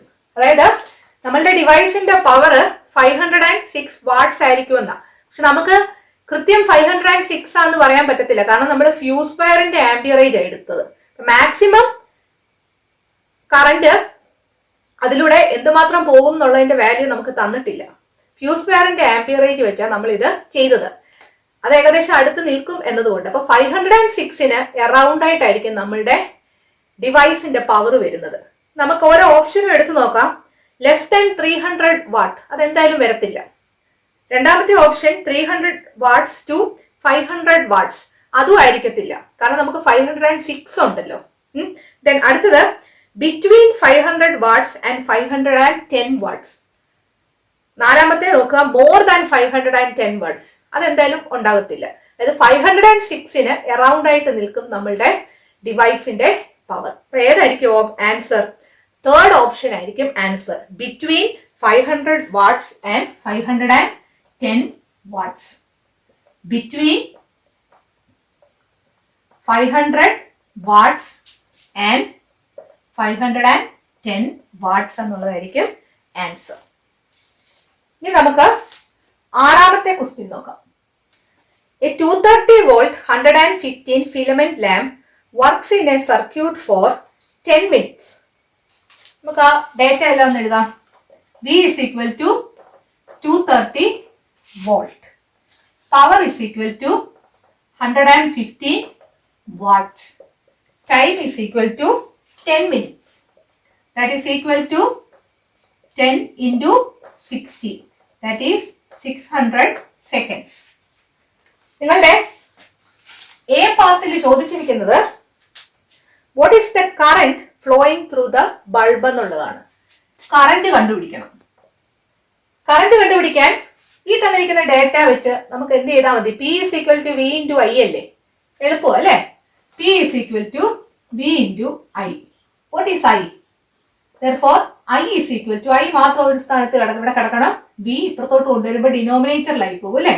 P divided by V. That is equal to 115 divided by 230 എന്ന് കിട്ടും. അത് ചെയ്യുമ്പോൾ 0.5 ആംപിയർ എന്നാണ് കിട്ടുന്നത്. 0.5 ആംപിയർ. എളുപ്പമാണല്ലോ. ഈ ബി പാർട്ട് നോക്കുക. How much is the quantity of charge that flows through the bulb in 10 minutes? 10 minute കൊണ്ട് എന്തുമാത്രം ചാർജ് ആണ് ഫ്ലോ ചെയ്യുന്നത്? അത് ഏത് ഇക്വേഷൻ ഉപയോഗിച്ചാൽ മതി? I is equal to Q by T ചെയ്യുക അല്ലെ? therefore what is q? q is equal to I into t. that is equal to I നമുക്ക് കിട്ടിയായിരുന്നല്ലോ 0.5 into ടൈം എത്രയാണ്? 10 മിനിറ്റ്സ് അല്ലെങ്കിൽ 10 into 60 that is 600 seconds എന്ന് കിട്ടും. ഇത് ചെയ്യുമ്പോൾ നമുക്ക് 300 എന്താണ് യൂണിറ്റ്? ചാർജിന്റെ യൂണിറ്റ് ഓർക്കുന്നുണ്ടോ? കൂളംബ്. സോ 300 കൂളംബ് എന്നായിരിക്കും കിട്ടുന്നത്. ക്യാപിറ്റൽ സി ആണ് കേട്ടോ. എളുപ്പമല്ലേ? ഇനി നമുക്ക് ഏഴാമത്തെ ക്വസ്റ്റ്യൻ നോക്കാം. An electric heater conducts 4 ampere current when 60 volt is applied across its terminals. അതായത് 60 വോൾട്ട് അപ്ലൈ ചെയ്യുമ്പോൾ 4 ആംപിയർ കറന്റ് ആണ് കിട്ടുന്നത്. What will be the current if the potential difference is 120 volt? 120 volt ആക്കി കഴിയുമ്പോൾ കറന്റ് എത്ര വരും എന്നാണ് ചോദിച്ചിരിക്കുന്നത്. അപ്പോൾ ആദ്യം നമുക്ക് 60 വോൾട്ട് ആയിരുന്നു, പിന്നീട് അത് 120 വോൾട്ട് ആയിട്ട് കൂട്ടി. ഇപ്പൊ 60 വോൾട്ട് എന്നുള്ളത് നമുക്ക് V1 എന്നും കൊടുക്കണം, 120 വോൾട്ട് എന്നുള്ളത് V2 എന്നും കൊടുക്കണം. നമുക്ക് ഡേറ്റ എന്ന് എഴുതി നോക്കാം. I1 എന്തുമാത്രം കറന്റ് ആണ് കടക്കുന്നത്? 4 ആംപിയർ കറന്റ് അല്ലെ? അങ്ങനെ ആദ്യം പറയുന്നത് electric heater conducts 4 ampere current when 60 volt is applied across it's terminals. V1 എന്ന് പറയുന്നത് 60 വോൾട്ട് എന്ന് കൊടുക്കാം. നിങ്ങൾക്ക് V2 തന്നിട്ടുണ്ട്, നമ്മൾ വോൾട്ടേജ് കൂട്ടി 120 വോൾട്ട് ആയിട്ട് കൂട്ടിയപ്പോൾ what will be the current എന്നാണ് ചോദിച്ചിരിക്കുന്നത്. കറന്റ് I2 എന്ന് പറയുന്നത് എത്ര വരും എന്നാണ് നിങ്ങളുടെ ക്വസ്റ്റ്യൻ. ഇവിടെ നമുക്ക് ചെയ്യാവുന്നത് R കണ്ടുപിടിക്കുക എന്നുള്ളതാണ്, റെസിസ്റ്റൻസ്. കാരണം ഇലക്ട്രിക് ഹീറ്ററിന്റെ റെസിസ്റ്റൻസിന് മാറ്റമൊന്നുമില്ല. അത് നമ്മൾ കൺസ്ട്രക്ഷന്റെ ടൈമിൽ തന്നെ അതിന്റെ റെസിസ്റ്റൻസ് നമ്മൾ സെറ്റ് ചെയ്ത് വെക്കുന്നതാണ്. ഇവിടെ കോൺസ്റ്റന്റ് ആയിട്ട് നിൽക്കുന്നത് റെസിസ്റ്റൻസ് ആണ്. രണ്ട് ഡേറ്റയ്ക്കും ഉപയോഗിക്കാൻ പറ്റുന്ന ആ ക്വാണ്ടിറ്റി ഏതാണ്? റെസിസ്റ്റൻസ് ആണ്. റെസിസ്റ്റൻസ് കണ്ടുപിടിക്കണമെങ്കിൽ ആദ്യത്തെ ഡേറ്റയിൽ നിന്ന് നമുക്ക് റെസിസ്റ്റൻസ് കണ്ടുപിടിക്കാം. ഏത് ഇക്വേഷൻ വെച്ചാണ്? V is equal to I into R അല്ലേ? അപ്പൊ നമുക്ക് V1 എന്നും കൊടുക്കാം, I1 എന്നും കൊടുക്കാം. R1 എന്നും കൊടുക്കേണ്ട കാര്യമില്ല, കാരണം വോൾട്ടേജ് കൂട്ടിയെന്നും പറഞ്ഞ് റെസിസ്റ്റൻസിന് മാറ്റമൊന്നും വരത്തില്ല. ആർ എന്ന് കൊടുത്താൽ മതി. What is R? R is equal to R മാത്രം ഇവിടെ കിടക്കുവാണെങ്കിൽ I1 ഡിനോമിനേറ്റർ വരും അല്ലെ. That is V1 by I1 എന്ന് വരും. What is V1? V1 is equal to 60. I1 എത്രയാണ്? 4. റെസിസ്റ്റൻസ് നമുക്ക് എത്ര കിട്ടും? 60 divided by 4 that is equal to 15 ohm എന്ന് കിട്ടും. ഈ റെസിസ്റ്റൻസ് തന്നെയായിരിക്കും വോൾട്ടേജ് 120 വോൾട്ട് ആക്കിയാൽ അത് നമുക്ക് ഇവിടെ ഉപയോഗിക്കാം. Therefore, V2 is equal to I2 into R ആയിരിക്കും അല്ലെ. V2 is equal to അത് V is equal to I into R ആയിരിക്കും. V2 is equal to I2 into R ആയിരിക്കും. നിങ്ങൾക്ക് കണ്ടുപിടിക്കേണ്ടത് എന്താണ്? I2 കണ്ടുപിടിക്കണം. Therefore, I2 is equal to I2 മാത്രം ഇവിടെ കിടക്കുക എന്ന് പറഞ്ഞാൽ R ഡിനോമിനേറ്ററിലോട്ട് വരും, ഇപ്പുറത്തെ വശത്തോട്ട് വന്ന് V2 ഡിവൈഡഡ് ബൈ R എന്ന് വരും. What is V2? V2 നിങ്ങൾക്ക് തന്നിട്ടുണ്ട് അല്ലെ, 120 വോൾട്ട് എന്ന് തന്നിട്ടുണ്ട്. ഡിവൈഡഡ് ബൈ R നിങ്ങളിപ്പോ കണ്ടുപിടിച്ചല്ലോ 15. സോ 120 ഡിവൈഡഡ് ബൈ 15 എന്ന് കിട്ടും. ഇത് നിങ്ങൾക്ക് ചെയ്യുമ്പോൾ 8 ആംപിയർ എന്ന ആൻസർ കിട്ടും. അടുത്ത ക്വസ്റ്റ്യൻ നോക്കുക, എട്ടാമത്തേത്. 3 resistors of 2 ohm, 3 ohm and 6 ohm are given in the class. 3 resistors ഉണ്ട്. R1 is equal to 2 ohm, R2 is equal to 3 ohm and R3 is equal to 6 ohm. A പാർട്ടിൽ ചോദിച്ചിരിക്കുന്നത് what is the highest resistance that you can get using all of them. ഈ മൂന്നെണ്ണം ഉപയോഗിച്ച് highest resistance എത്ര കിട്ടും എന്നാണ്. Resistance കൂടുന്നത് ഏത് കണക്ഷനിലാണ്? സീരീസ് കണക്ഷനിലാണ് അല്ലെ. അപ്പോൾ ഈ 3 റെസിസ്റ്റൻസും സീരീസ് ആയിട്ട് കണക്ട് ചെയ്താലാണ് നമുക്ക് ഹയസ്റ്റ് റെസിസ്റ്റൻസ് കിട്ടുന്നത്. So highest resistance is obtained when the resistors are connected in series. എന്താണ് effective resistance? R is equal to R1 plus R2 plus R3. മൂന്നൂടെ കൂട്ടിയാൽ മതി അല്ലേ. That is 2 plus 3 plus 6. എത്ര കിട്ടും? 2 plus 3 5, 5 plus 6 11. 11 ഓം എന്നുള്ളതായിരിക്കും ഇവിടുത്തെ highest resistance. ഇത് A part അല്ലേ. ബി പാർട്ട് നോക്കിക്കേ. What is the least resistance that you can get using all of them? ഏറ്റവും കുറഞ്ഞ റെസിസ്റ്റൻസ് ഈ മൂന്നെണ്ണം വെച്ച് നിങ്ങൾക്ക് എത്ര കിട്ടും? റെസിസ്റ്റൻസ് ഏറ്റവും കുറയുന്നത് എപ്പോഴാണ്? പാരലൽ കണക്ഷനിലാണ് അല്ലെ. നമുക്ക് എഴുതാം least resistance is obtained when the resistors are connected in parallel. ഇവിടെ ഇക്വേഷൻ എന്താണ്? 1 by R is equal to 1 by R1 plus 1 by R2 plus 1 by R3. That is equal to 1 by 2 plus 1 by 3 plus 1 by 6 എന്ന് കിട്ടും അല്ലെ. ഇവിടെ നമുക്ക് LCM എത്ര എടുക്കാം? LCM ഇവിടെ 6 ആയിരിക്കും.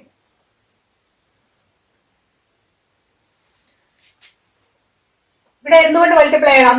ഡിനോമിനേറ്ററിൽ 6 എടുത്താൽ 3 കൊണ്ട് ന്യൂമറേറ്ററോട് മൾട്ടിപ്ലൈ ആണ്. ഡിനോമിനേറ്ററിൽ ഓൾറെഡി 6 ഉണ്ടല്ലോ, അത് 3 കൊണ്ട് മൾട്ടിപ്ലൈ ചെയ്തപ്പോഴാണ്. അപ്പം ന്യൂമറേറ്ററിൽ എത്ര വരും?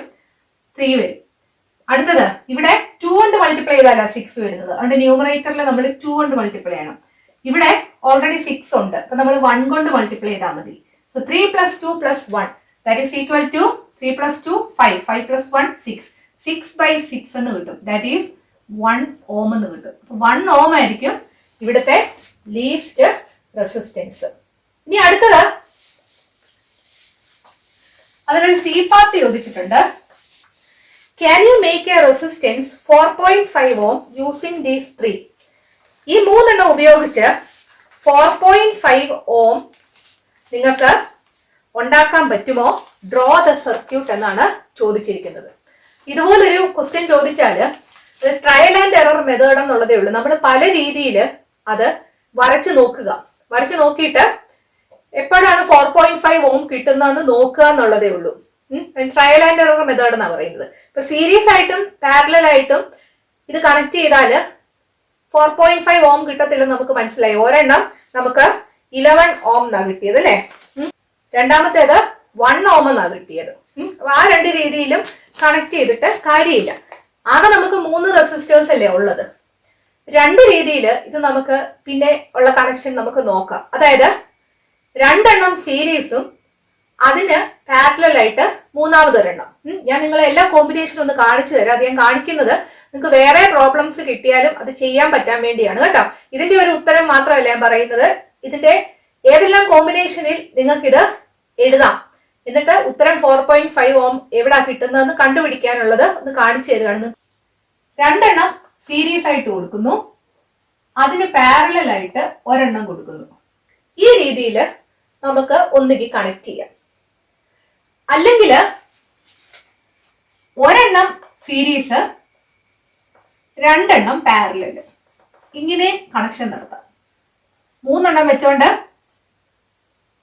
ഈ രണ്ട് രീതിയിലും നമുക്ക് കണക്ഷൻ നടത്താം. ഒന്നുകിൽ എല്ലാം സീരീസ് ആയിട്ട് കൊടുക്കുക, അല്ലെങ്കിൽ എല്ലാം പാരലൽ ആയിട്ട് കൊടുക്കുക, അല്ലെങ്കിൽ രണ്ടെണ്ണം സീരീസും അതിന് പാരലൽ ആയിട്ട് മൂന്നാമത്തേത്, അല്ലെങ്കിൽ രണ്ടെണ്ണം പാരലൽ അതിന് സീരീസ് ആയിട്ട് മൂന്നാമത്തേത്. ഈ രണ്ടാണ് നമ്മളുടെ കണക്ഷൻ പറ്റുന്നത്. ഇതില് നമ്മൾ ആ റെസിസ്റ്റൻസിന്റെ വാല്യൂസ് എല്ലാം ഇട്ട് കൊടുക്കുക. ഞാനിവിടെ 2 ഓം കൊടുത്തു, 2 ഓം കൊടുത്തു, ഇവിടെ 3 ഓം കൊടുത്തു, ഇവിടെ 6 ഓം കൊടുക്കുന്നു. ഞാനിവിടെ ആദ്യം ചെയ്യേണ്ടത് സീരീസ് ആയിട്ടുള്ള റെസിസ്റ്റൻസ്, അതിന്റെ ഇഫക്റ്റീവ് റെസിസ്റ്റൻസ് എത്ര വരും എന്ന് കണ്ടുപിടിക്കുക. എനിക്ക് എഴുതാവുന്നത് 2 ohm and 3 ohm are in series. പ്രയാസമായിട്ട് വിചാരിക്കരുത് കേട്ടോ. 6 എണ്ണം പറഞ്ഞു കഴിയുമ്പോൾ നിങ്ങൾക്ക് നന്നായിട്ട് മനസ്സിലാകും. ഇതേ എഴുതിയിട്ടുള്ള ഏത് ചോദ്യം ചോദിച്ചാലും നിങ്ങൾക്ക് ചെയ്യാനും പറ്റും. 2 ഓമും 3 ഓമും സീരീസിലാണെങ്കിൽ അതിന്റെ ഇഫക്റ്റീവ് റെസിസ്റ്റൻസ് നമ്മൾ ആദ്യം കണ്ടുപിടിക്കുക. ഞാൻ അതിന് RS എന്ന് കൊടുക്കാം, സീരീസിലല്ലേ അവർ, അതുകൊണ്ട് 2 + 3 എന്ന് വരും. എത്ര കിട്ടി? 5 ഓം എന്ന് കിട്ടി. അപ്പൊ 2നും 3ക്കും പകരമായിട്ട് എനിക്കൊരു ഇക്വലന്റ് സർക്യൂട്ട് വരയ്ക്കും. അത് ഇക്വലന്റ് സർക്യൂട്ട് എന്നാണ് പറയുന്നത്. ഈ 2ഉം 3ഉം കൂടെ സീരീസ് ആയിട്ട് കണക്ട് ചെയ്യുന്നതിന് പകരം ഒറ്റയടിക്ക് എനിക്ക് 5 ഓം നമ്മളൊന്ന് കൊടുത്താൽ മതി. അതിന് പകരമല്ലേ അത് നമ്മൾ കണ്ടുപിടിച്ചത് അത് 5 ഓം ആണെന്ന്. എന്നിട്ട് അതിന് പാരലൽ ആയിട്ട് ആരാ നിൽക്കുന്നത്? 6 ഓം ഇവിടെ ഉണ്ട്. അപ്പൊ അടുത്ത നമുക്ക് എന്ത് എഴുതാം? 5 ohm and 6 ohm are in parallel. എങ്ങനെ ഇഫക്റ്റീവ് റെസിസ്റ്റൻസ് കണ്ടുപിടിക്കുന്നത്? ഞാൻ അതുകൊണ്ട് പാരലൽ ആയതുകൊണ്ട് 1/RP എന്ന് കൊടുക്കുകയാണേ. 1/5 + 1/6 എന്ന് കിട്ടും അല്ലെ. ഇവിടുത്തെ LCM എത്ര എടുക്കാം? 6 5 30 അല്ലേ. ന്യൂമറേറ്ററിൽ ഇവിടെ 6 കൊണ്ട് മൾട്ടിപ്ലൈ ചെയ്യണം, ഇവിടെ 5 കൊണ്ട് മൾട്ടിപ്ലൈ ചെയ്യണം. നിങ്ങൾക്ക് 11/30 എന്ന് കിട്ടി. 11/30 എന്ന് പറയുമ്പോൾ അത് 1/RP, therefore RP is equal to 30/11 എന്ന് കിട്ടി. 30/11 is equal to 2.72 ഓം എന്ന് കിട്ടി. അപ്പൊ ഈ സർക്യൂട്ടിന്റെ രണ്ടെണ്ണം കൂടെ പാരലൽ ആയിട്ട് ഇരിക്കുന്നതിനുള്ള ഒറ്റ റെസിസ്റ്റൻസ് ആയിട്ട് നിങ്ങൾക്ക് എത്ര കിട്ടി? 2.72 ഓം എന്ന് കിട്ടി. നമുക്ക് വേണ്ടത് 4.5 ഓം അല്ലേ. ഈ കോമ്പിനേഷനിൽ കൊടുത്താൽ നിങ്ങൾക്ക് ഉത്തരം കിട്ടത്തില്ലെന്ന് മനസ്സിലായി.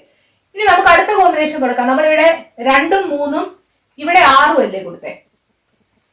നമുക്ക് ഇവിടെ 2 കൊടുത്തു നോക്കാം. ഇവിടെ 3ഉം ഇവിടെ 6ഉം കൊടുക്കാം. നേരത്തേതുപോലെ തന്നെ ഒന്ന് ചെയ്ത് നോക്കിക്കേ. ആരൊക്കെയാ ഇപ്പൊ series? 3 ohm and 6 ohm are in series. Total resistance എത്ര വരും സീരീസ് കണക്ഷന്റെ? 3 + 6 വരും അല്ലെ. ദാറ്റ് ഈസ് 9 ഓം എന്ന് വരും.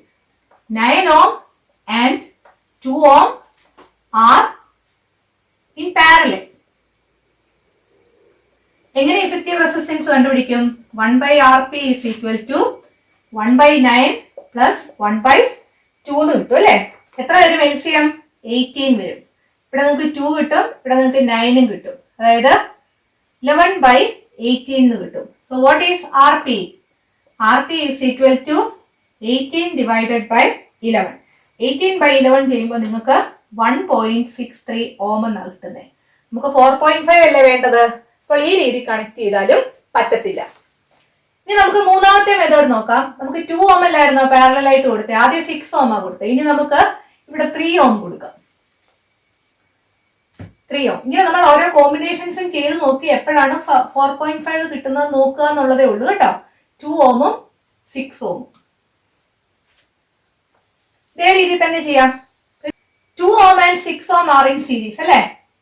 2 ohm and 6 ohm are in series. R S എത്ര കിട്ടും? R S is equal to 2 plus 6 that is equal to 8 ohm എന്ന് കിട്ടും. ഇനി അടുത്ത എന്താണ്? അതിന്റെ ഇക്വലന്റ് സർക്യൂട്ട് വരയ്ക്കാം. 2നും 6നും പകരം 8 ഓം എന്നങ്ങ് വരച്ചാൽ മതി. അതിന് പാരലൽ ആയിട്ട് ആരാ നിൽക്കുന്നത്? 3 ഓം ഇരിക്കുന്നു അല്ലേ? 8 ohm and 3 ohm are in parallel. 1 by RP is equal to 1 by 8 plus 1 by 3. 8 3s are 24 അല്ലേ? ഇപ്പൊ 24 ആയിരിക്കും ഇവിടുത്തെ LCM. ഇവിടെ നമ്മൾ 3 കൊണ്ട് മൾട്ടിപ്ലൈ ചെയ്യണം, ഇവിടെ 8 കൊണ്ട് മൾട്ടിപ്ലൈ ചെയ്യണം. എത്ര കിട്ടും? 11 by 24 എന്ന് കിട്ടും. So therefore what is RP? RP is equal to 24 by 11 ആയിരിക്കും. 24 by 11 എന്ന് പറയുന്നത് 2.18 ഓം ആണ്. നമുക്ക് അത് പോരല്ലോ, നമുക്ക് 4.5 അല്ലേ വേണ്ടത്. രീതിയിൽ കണക്ട് ചെയ്താൽ പറ്റത്തില്ല. അപ്പോൾ രണ്ടെണ്ണം സീരീസും ഒരെണ്ണം പാരലലുമായിട്ട് കണക്ട് ചെയ്താൽ നമുക്ക് ഈ 4.5 ഓം കിട്ടത്തില്ല. ഇനി നമ്മൾ എന്ത് ചെയ്യണം? ഒരെണ്ണം സീരീസും രണ്ടെണ്ണം പാരലലുമായിട്ടുള്ള കോമ്പിനേഷൻസ് എല്ലാം ചെയ്ത് നോക്കുക. അത് ഞാൻ ഇവിടെ കൂട്ടുന്ന വരയ്ക്കുകയാണ്. ഒരെണ്ണം സീരീസും രണ്ടെണ്ണം പാരലലും. ഇത് നിങ്ങൾക്ക് ഇങ്ങനെ തന്നെ വരയ്ക്കണമെന്നില്ല കേട്ടോ. ആദ്യം പാരലൽ വരച്ചേച്ച് അതിന് സീരീസ് വരച്ചാലും സെയിം തന്നെയാണ് കേട്ടോ. രണ്ടെണ്ണം പാരലലും ഒരെണ്ണം സീരീസും എന്നുള്ളതേ ഉള്ളൂ. ഇവിടെ നമുക്ക് പല കോമ്പിനേഷൻസ് ഒന്ന് ഇട്ട് നോക്കാം. 2ഉം 3ഉം 6ഉം അല്ലേ നമ്മുടെ റെസിസ്റ്റേഴ്സ്. ഞാൻ ഇവിടെ 2 കൊടുത്തു, ഇവിടെ 3 കൊടുത്തു, ഇവിടെ 6 കൊടുത്തു. ചെയ്യാം. ഇവിടെ ആദ്യം ഏത് പാർട്ട് ചെയ്യണം? രണ്ടുപേര് പാരലൽ ആയിട്ടുണ്ട് അല്ലെ? അപ്പൊ അവരെ നമ്മൾ ആദ്യം സോൾവ് ചെയ്യണം. ഈ ഭാഗം വേണം ആദ്യം ചെയ്യാൻ. അപ്പൊ ആദ്യം നമുക്ക് എഴുതാം 3 ohm and 6 ohm are in parallel. Parallel ആയിട്ട് വരുന്നത് കൊണ്ട് what is 1 by RP? 1 by RP is equal to 1 by 3 plus 1 by 6. That is equal to, നമുക്ക് വേണമെങ്കിൽ 6 into 3 18 ഡിനോമിനേറ്ററിൽ എടുത്തോട്ട് ഇവിടെ 6 കൊണ്ടും ഇവിടെ 3 കൊണ്ടും മൾട്ടിപ്ലൈ ചെയ്യാം കേട്ടോ. എങ്ങനെ വേണം നിങ്ങൾക്ക് എടുക്കാം. ഇതിപ്പോ നമുക്ക് 3ഉം 6ഉം ആയതുകൊണ്ട് LCM കാണാൻ നിങ്ങൾക്ക് അറിയാമല്ലോ അല്ലെ? 3 6ഉം ആണെങ്കിൽ ഇവിടെ 1 വരും, ഇവിടെ 2 വരും അല്ലെ? 3 into 2 വരും 6. 2 3 6 ആണെങ്കിലോ ഇങ്ങനെ നമ്മൾ LCM കണ്ടുപിടിക്കുന്നത് ആദ്യം 2 കൊണ്ട് ഡിവൈഡ് ചെയ്ത് നോക്കുക. ഇവിടെ 1 വരും, 3 കൊണ്ട് ഡിവൈഡ് ചെയ്യാത്തതുകൊണ്ട് 3 തന്നെ നമ്മൾ എഴുതും. പിന്നെ ഇവിടെ നമുക്ക് 3 കിട്ടും അല്ലെ? 6 by 2 is 3. വീണ്ടും നമ്മൾ 3 കൊണ്ട് ഡിവൈഡ് ചെയ്യും.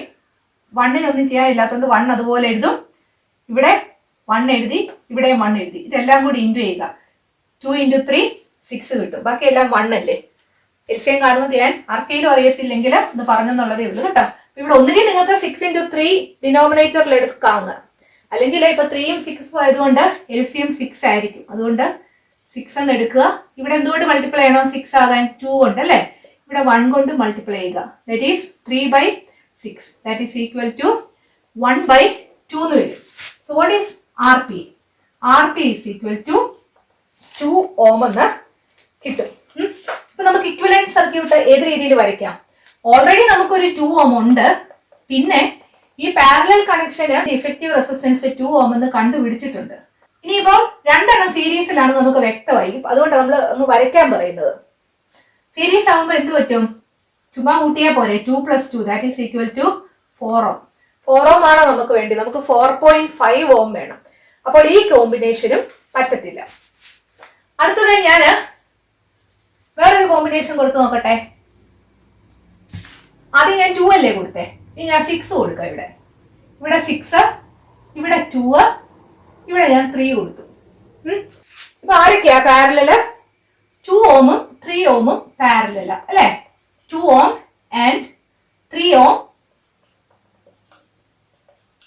R in parallel.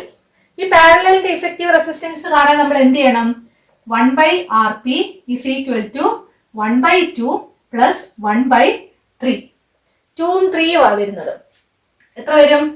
LCM നമുക്ക് 6 എടുക്കാം അല്ലെ? ഇവിടെ 3 കൊണ്ടും ഇവിടെ 2 കൊണ്ടും വേണം മൾട്ടിപ്ലൈ ചെയ്യാൻ. സോ 5/6 എന്ന് കിട്ടും. So therefore what is RP? RP is equal to 6 divided by 5. What is 6 by 5? 6 by 5 is 1.2 ohm.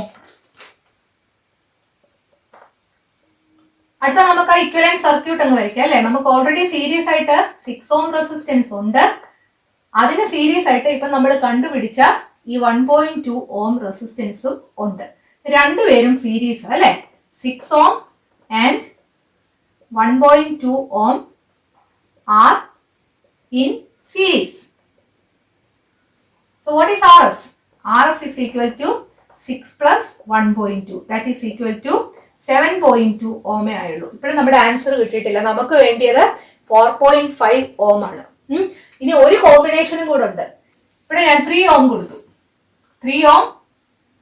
ഇവിടെ ഞാൻ 2 ഓം കൊടുത്തു, ഇവിടെ 6 ഓം കൊടുത്തു. ചെയ്ത് നോക്കാം. ഇവിടെ ഇപ്പൊ ആരൊക്കെയാ parallel? 2 ഓമും 6 ഓമും പാരലലാ. 2 ohm and 6 ohm are in parallel. Effective resistance കണ്ടുപിടിക്കാം. 1/RP is equal to 1/2 plus 1/6. LCM എത്ര വരും? 6 എടുക്കാം. വേണം നമുക്ക് ഇതിനെ മൾട്ടിപ്ലൈ ചെയ്ത് 12 എന്ന് എടുത്തോണ്ട് ഇവിടെ 6 കൊണ്ടും ഇവിടെ 2 കൊണ്ടും മൾട്ടിപ്ലൈ ചെയ്തും ചെയ്യാം. 2 ഉം 6 ആയതുകൊണ്ട് നമുക്ക് എളുപ്പമുള്ളതുകൊണ്ട് നമ്മൾ 6 LCM ആയിട്ട് എടുക്കുക. ഇവിടെ നിങ്ങൾക്ക് 3 കൊണ്ട് മൾട്ടിപ്ലൈ ചെയ്യാം, ഇവിടെ 1 കൊണ്ട് മതിയല്ലോ. സോ 4/6 എന്ന് കിട്ടും. 4/6 എന്ന് പറഞ്ഞാൽ അത് കട്ട് ചെയ്യുമ്പോൾ 2/3 എന്ന് കിട്ടത്തില്ലേ, 2 കൊണ്ട് കട്ട് ചെയ്യുമ്പോൾ. What is RP? RP is equal to 3/2. That is equal to 1.5 ohm എന്ന് കിട്ടും. നമുക്കതിന്റെ ഇക്വലന്റ് സർക്യൂട്ട് ഒന്ന് വരയ്ക്കാം. നമുക്ക് ഓൾറെഡി ആരുണ്ട്? 3 ഓം ഉണ്ട്. ഇതിന് പകരമായിട്ട് നമ്മൾ ഒരു സർക്യൂട്ട് വരയ്ക്കുന്നു. എത്രയാണ് അതിന്റെ റെസിസ്റ്റൻസ്? 1.5 ഓം അല്ലേ. So 3 ohm and 1.5 ohm are in series. എളുപ്പമല്ലേ ഇഫക്റ്റീവ് റെസിസ്റ്റൻസ് കണ്ടുപിടിക്കാൻ? RS is equal to 3 plus 1.5. That is equal to 4.5 ohm. ഉണ്ടോ? നമുക്ക് കിട്ടി. 4.5 ഓം കിട്ടാൻ വേണ്ടി ഈ റെസിസ്റ്റേഴ്സ് എല്ലാം ഏത് രീതിയിൽ കണക്ട് ചെയ്യണം എന്നതിന്റെ ആൻസർ ആയിപ്പോ നമുക്ക് കിട്ടിയത്. ഏത് രീതിയിൽ കണക്ട് ചെയ്യണം? ഒരെണ്ണം സീരീസും 2 എണ്ണം പാരലലുമായിട്ട് കണക്ട് ചെയ്യുക.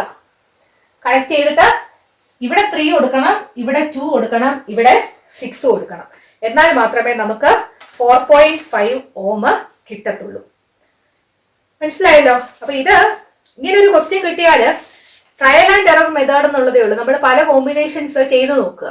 അല്ലെങ്കിൽ ഇങ്ങനത്തെ ക്വസ്റ്റ്യൻ നിങ്ങൾ അവസാനം ചെയ്താൽ മതി, ചെയ്യാതെ വിടരുത്. ചിലപ്പോൾ നമ്മൾ ചെയ്യുമ്പോൾ തന്നെ അത് ആദ്യം തന്നെ കിട്ടിയെന്നും വരും.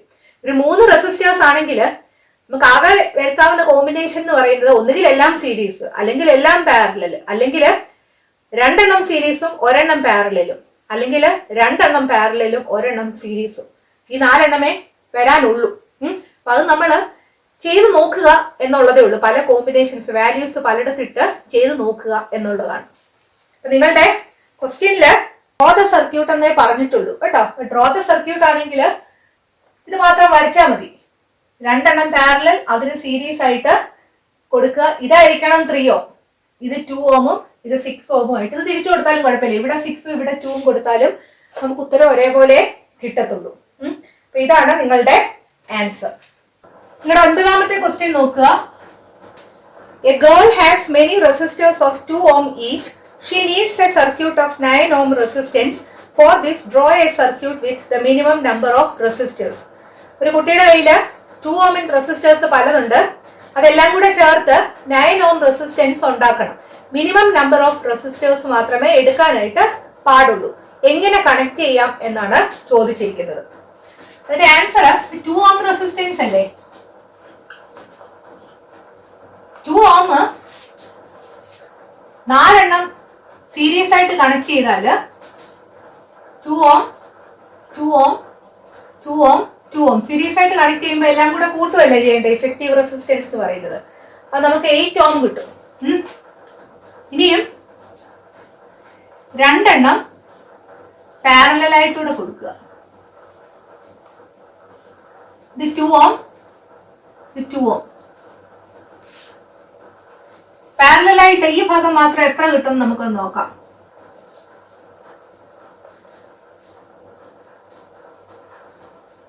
ഇത് 2 ohm ഉം ഇത് 2 ohm അല്ലേ?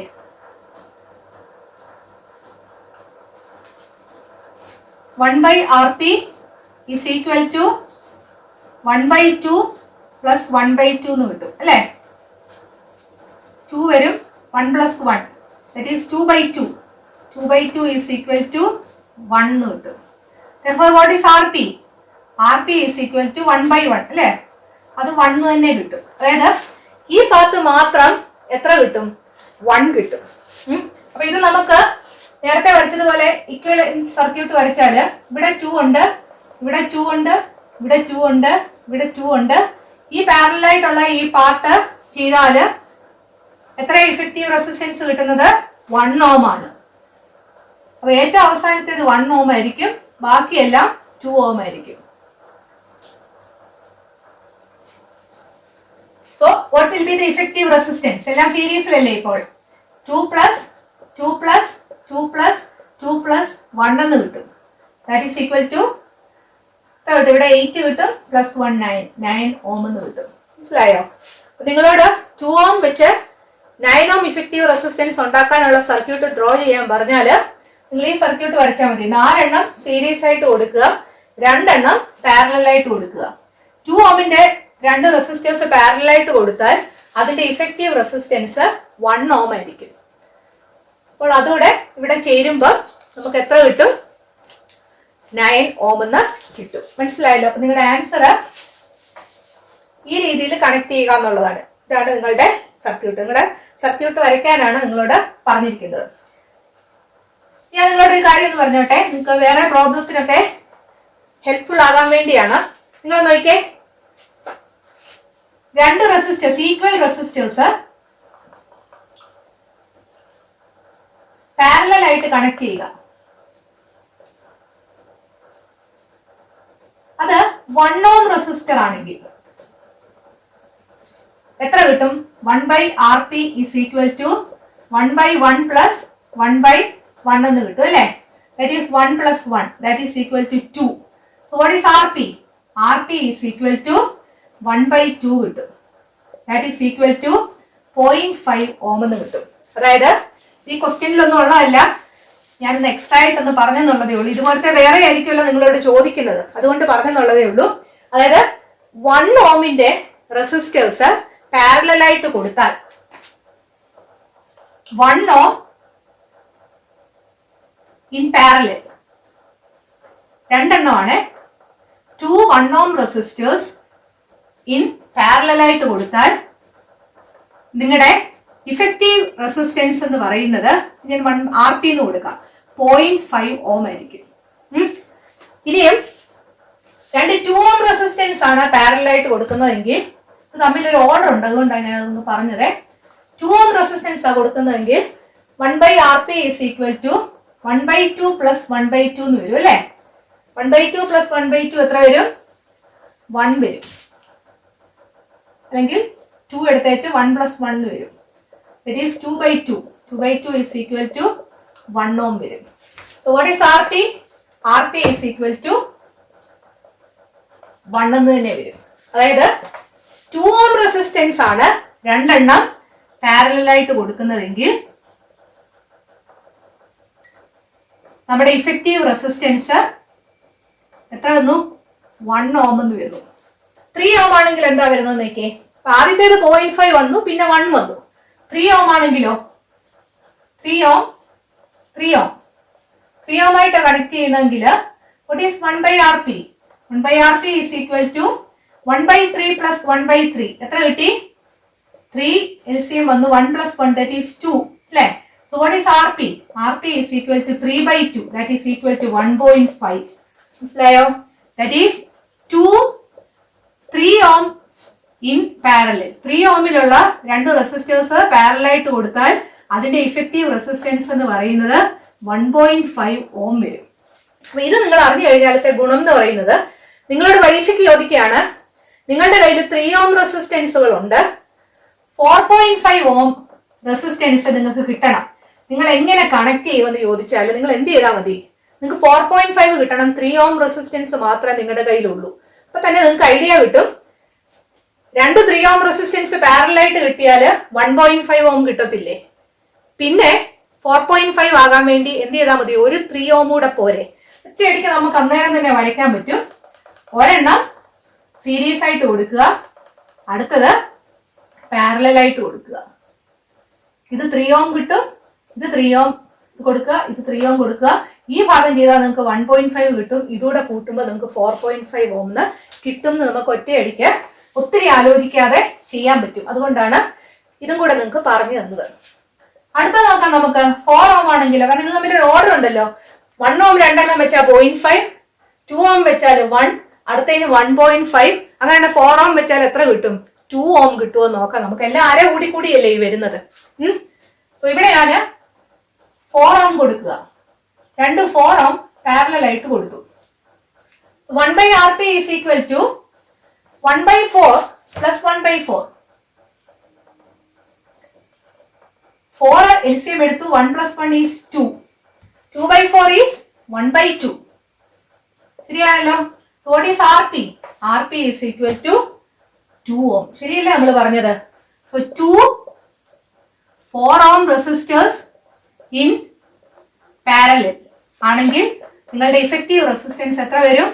2 ഓം വരും. നിങ്ങളോട് പരീക്ഷയ്ക്ക് ചോദിക്കുകയാണ്, 4 ഓം റെസിസ്റ്റേഴ്സ് നിങ്ങളുടെ കയ്യിലുണ്ട്, നിങ്ങൾക്ക് 6 ഓം റെസിസ്റ്റർ ഉണ്ടാക്കാൻ പറ്റുമോ എന്ന് ചോദിച്ചാൽ നിങ്ങൾക്ക് അന്നേരമേ നിങ്ങൾക്ക് ഒരു ഐഡിയ കിട്ടും. എന്ത് ചെയ്താൽ മതി 6 ഓം ഉണ്ടാക്കാൻ? ഒരെണ്ണം 4 ഓം കണക്ട് ചെയ്യുക, പിന്നെ 2 4 ഓം പാരലായിട്ട് കൊടുത്താൽ മതി. ഇവിടെ 4 ഓം, ഇവിടെ 4 ഓം വരും അല്ലേ? 2 4 ഓം പാരലായിട്ട് കൊടുക്കുമ്പോൾ ഈ ഭാഗത്തേത് നിങ്ങൾക്ക് 2 ഓം കിട്ടും. ആ 2 ഓമും 4 ഓമും കൂടെ കൂടുമ്പോൾ നിങ്ങൾക്ക് 6 ഓം കിട്ടും. പെട്ടെന്ന് ആൻസർ നമുക്ക് കിട്ടും. അങ്ങനെയാണെങ്കിൽ അടുത്തത് നിങ്ങൾക്ക് തന്നെ ഒന്ന് പറയാവോ? 2 5 ഓം റെസിസ്റ്റേഴ്സ് ആണെങ്കിൽ എത്ര കിട്ടുമായിരിക്കും നിങ്ങളുടെ ഇഫക്റ്റീവ് റെസിസ്റ്റൻസ്? 5 ഓം ആണെങ്കിൽ 2 5 ഓം in parallel, what will be the effective resistance? It will be RP is equal to 2.5 ohm. ഇങ്ങനെ ഓർഡർ ഉള്ളത് കൊണ്ട് നമുക്ക് എളുപ്പമുണ്ട്. ഇതൊന്ന് ഓർത്തിരുന്നാൽ ഇത് ചെയ്ത് നോക്കിയേക്കാം. 5 ഓം അല്ലേ? So 1/RP is equal to 1/5 plus 1/5. ചെയ്യുമ്പോൾ എത്ര കിട്ടും? 5 അല്ലേ LCM? 1 plus 1 കിട്ടും അല്ലേ? That is 2/5. What is RP? RP is equal to 5/2. 5ന്റെ പകുതി എത്ര? 2.5 അല്ലേ? സോ 2.5 ഓം എന്ന് കിട്ടും. ഇതൊന്ന് നിങ്ങൾ ഒരു അഡീഷണൽ ഇൻഫർമേഷൻ ആയിട്ട് ഓർത്ത് വെക്കുക. ഓക്കെ, 10ാമത്തെ ക്വസ്റ്റ്യൻ ഇനി നോക്കാം. അവിടെ ബൾബിന്റെ പടം കാണിച്ചിട്ടുണ്ട്. If A bulb is lit after rejoining the parts of A broken filament, what change will ochre in the intensity of light from the lamp? ഒരു ബൾബിലെ ഫിലമെന്റ് പൊട്ടിപ്പോയെടുത്ത് അത് കൂട്ടിക്കെട്ടി റീജോയിൻ ചെയ്തിട്ട് അത് കത്തിച്ചാൽ അതിന്റെ ഇന്റൻസിറ്റി കൂടുമോ ഇല്ലയോ എന്നാണ് പറഞ്ഞിരിക്കുന്നത്. നമുക്ക് തന്നെ ഒരു കാര്യം അറിയാം, ഒരു വയറ് മുറിഞ്ഞു പോയിട്ട് പിന്നെ നമ്മൾ കൂട്ടിക്കെട്ടിയാൽ അതിന്റെ ലെങ്ത് കുറയും അല്ലെ? ലെങ്ത് കുറയുമ്പോൾ റെസിസ്റ്റൻസിന് എന്ത് പറ്റും എന്ന് നോക്കണം. നമ്മളൊരു ക്വസ്റ്റ്യൻ ചെയ്തപ്പോൾ എഴുതിയായിരുന്നു R is proportional to L/A എന്ന് അല്ലെ? R is proportional to L/A. ഇവിടെ ഏരിയയ്ക്ക് മാറ്റമൊന്നും വരാത്തത് കൊണ്ട് R is proportional to L എന്നുള്ള പാർട്ട് മാത്രം ഇവിടെ എടുത്താൽ മതി. അതായത് ലെങ്ത് കൂടിയാല് റെസിസ്റ്റൻസ് കൂടും, ലെങ്ത് കുറഞ്ഞാൽ റെസിസ്റ്റൻസ് കുറയും. റെസിസ്റ്റൻസ് കുറഞ്ഞാല് കറണ്ടിന് എന്ത് പറ്റും? പ്രതിരോധം കുറവാണ്, തടസ്സം കുറവാണ്, കറന്റ് കൂടും. അപ്പൊ അതാണ് നമ്മളുടെ ആൻസർ, I increases. അതിന്റെ കൂടെ നോക്കിക്കേ, what will be the change in the power of the bulb? Current കൂടിയാൽ പവറിന് എന്ത് പറ്റും? നമ്മൾ നേരത്തെ കണ്ടതാ, P is equal to V into I എന്നുള്ളതല്ലേ? I കൂടിയാല് പിയും കൂടും അല്ലെ? സോ പവറും കൂടും, കറന്റും കൂടും, പവറും കൂടും എന്നുള്ളതാണ് അതിന്റെ ആൻസർ. 10ന്റെ എ പാർട്ട് നമുക്ക് നോക്കാം. When the broken parts are rejoined length decreases and hence resistance decreases. ഇതിന്റെ ബ്രാക്കറ്റിൽ ആ ഇക്വേഷൻ ഒന്ന് എഴുതിയിട്ടേക്ക് R is proportional to L എന്നല്ലേ. എല് കുറഞ്ഞാല് ആറും കുറയും. When resistance decreases current increases. ഇതാണ് ആദ്യത്തേത്. അതിന്റെ കൂടെ ചോദിക്കുന്നു പവറിന് എന്ത് പറ്റുമെന്ന്. as current increases, കറന്റ് കൂടുമ്പോൾ എന്ത് പറ്റും? പവർ കൂടും. as current increases, power also increases. The reason E is equal to V into I. ഈ 11ാമത്തെ ക്വസ്റ്റ്യൻ നിങ്ങൾ നോക്കുക. Which of the following does not indicate the power of a circuit? പവറിന്റെ equation അല്ലാത്തത് ഏതാണെന്ന്. A I square R, B V into I, C I R square, D V square by R. ഏതാ answer? 11ന്റെ answer C ആണ്. I R square എന്നുള്ളതാണ്. 11ന്റെ answer C. 12ാമത്തെ question നോക്കുക. What will be the power of a 220 volt? So V is equal to 220 volt. 100 watt electric bulb. So power is equal to 100 watt working at 110 volt. അതായത് 100 what ഉള്ള 220 വോൾട്ടിൽ പ്രവർത്തിക്കുന്ന ഒരു electric bulb 110 വോൾട്ടിലാണ് പ്രവർത്തിപ്പിക്കുന്നതെങ്കിൽ അതിന്റെ power എത്ര ആയിരിക്കും? എന്തായാലും വോൾട്ടേജ് കുറയുമ്പോൾ അതിനനുസരിച്ച് പവർ കുറയുമല്ലോ. അപ്പൊ 2 വോൾട്ടേജ് ഇവിടെ തന്നിട്ടുണ്ട്. അതുകൊണ്ട് നമുക്ക് ഇതിന് V1 എന്ന് കൊടുക്കാം. 2 പവർ ഉണ്ട്, അതുകൊണ്ട് ഇത് P1 എന്നും കൊടുക്കാം. അടുത്ത വോൾട്ടേജ് എത്രയാണ്? V2 ആണ് അല്ലെ. V2 എത്ര തന്നിരിക്കുന്നത്? 110 വോൾട്ട് ആണ്. നിങ്ങൾക്ക് കണ്ടുപിടിക്കേണ്ടത് P2 ആ കണ്ടുപിടിക്കേണ്ടത്. പവർ രണ്ടാമത്തെ പവർ എത്ര ആണെന്ന് കണ്ടുപിടിക്കുക. ഇവിടെ ഒരു ഇലക്ട്രിക് ബൾബല്ലേ തന്നിരിക്കുന്നത്. ഈ ഇലക്ട്രിക് ബൾബിലെ പവർ കാണണമെങ്കിൽ ഒന്നുകിൽ V ഇൻറ്റു I വേണം, അല്ലെ V സ്ക്വയർ ബൈ R വേണം, അല്ലെങ്കിൽ I സ്ക്വയർ R വേണം അല്ലെ. ഒന്നുകിൽ നമ്മൾ കറണ്ട് കണ്ടുപിടിക്കണം, അല്ലെങ്കിൽ റെസിസ്റ്റൻസ് കണ്ടുപിടിക്കണം. കറണ്ട് കണ്ടുപിടിച്ചിട്ട് കാര്യമില്ല, കാരണം ഈ വോൾട്ടേജിൽ ഉണ്ടാകുന്ന കറണ്ട് അല്ല ഈ വോൾട്ടേജിൽ ഉണ്ടാകുന്ന കറണ്ട്. അതുകൊണ്ട് കറണ്ട് കണ്ടുപിടിച്ചിട്ട് സോൾവ് ചെയ്തിട്ട് കാര്യമില്ല. ഇതിൽ ഏതാ മാറാത്തത്? ഇവിടെ മാറാതെ കിടക്കുന്നത് റെസിസ്റ്റൻസ് ആണ് അല്ലെ. ഇലക്ട്രിക് ബൾബിന്റെ റെസിസ്റ്റൻസ് എന്ന് പറഞ്ഞത് അതിന്റെ കൺസ്ട്രക്ഷന്റെ ടൈമിലെ ഉള്ളതാണ് റെസിസ്റ്റൻസ്. ഏകദേശം ഇതുപോലെ ഒരു പ്രോബ്ലം നമ്മൾ നേരത്തെ ചെയ്തു. അപ്പോൾ ആദ്യത്തെ ഡേറ്റ വെച്ച് റെസിസ്റ്റൻസ് എത്ര ആണെന്ന് കണ്ടുപിടിക്കുക, എന്നിട്ട് സെക്കൻഡ് പാർട്ട് സോൾവ് ചെയ്യുക. അതാണ് നമ്മുടെ മെത്തേഡ്. ഇവിടെ നമുക്ക് റെസിസ്റ്റൻസ് കണ്ടുപിടിക്കാം. So what is P1? P is equal to V square by R എന്നുള്ളത് അല്ലെ. ഈ ഡേറ്റ വെച്ച് കണ്ടുപിടിക്കുന്നതുകൊണ്ട് ഇത് P1 എന്നും ഇവിടെ നമുക്ക് V1 എന്നും കൊടുക്കാം. R1 എന്ന് കൊടുക്കേണ്ട കാര്യമില്ല, കാരണം റെസിസ്റ്റൻസ് മാറുന്നില്ല. കൺസ്ട്രക്ഷന്റെ ടൈമില് റെസിസ്റ്റൻസ് എത്രയാണോ കൊടുത്തിരിക്കുന്നത് അതിനൊരു മാറ്റവും ഉണ്ടാകുന്നില്ല നമ്മൾ ഏത് വോൾട്ടേജ് കൊടുത്താലും. ഇവിടെ നമുക്ക് R കണ്ടുപിടിക്കാം. R എങ്ങനെ കണ്ടുപിടിക്കുന്നേ? ഒന്നുകിൽ നിങ്ങൾക്ക് ഇത് ക്രോസ് മൾട്ടിപ്ലൈ ചെയ്യാം, 2 സ്റ്റെപ്പായിട്ട് അങ്ങ് എഴുതാം തെറ്റാതിരിക്കാൻ. P1 into R is equal to V1 square എന്ന് ചെയ്യാം. ഒന്ന് ക്രോസ് മൾട്ടിപ്ലൈ ചെയ്തു. നമുക്ക് R അല്ലേ വേണ്ടേ? What is R? R is equal to V1 square divided by P1 എന്ന് കിട്ടും. What is V1 square divided by P1? V1 square എന്ന് പറഞ്ഞാൽ 220 സ്ക്വയർ അല്ലെ. 220 square divided by what is P1? That is equal to 100. So 220 into 220 divided by 100 വരും. അത് നമുക്ക് 484 ഓം എന്ന് കിട്ടും. സോ റെസിസ്റ്റൻസ് 484 ഓം എന്നുണ്ട്. ഈ റെസിസ്റ്റൻസ് വെച്ച് നമുക്ക് ഈ വാല്യൂ കണ്ടുപിടിക്കാം. Therefore what is P2? Therefore P2 is equal to V2 square divided by R എന്ന് വരും അല്ലേ. V2 എത്രയാണ്? 110. So 110 square divided by 484 എന്ന് വരും.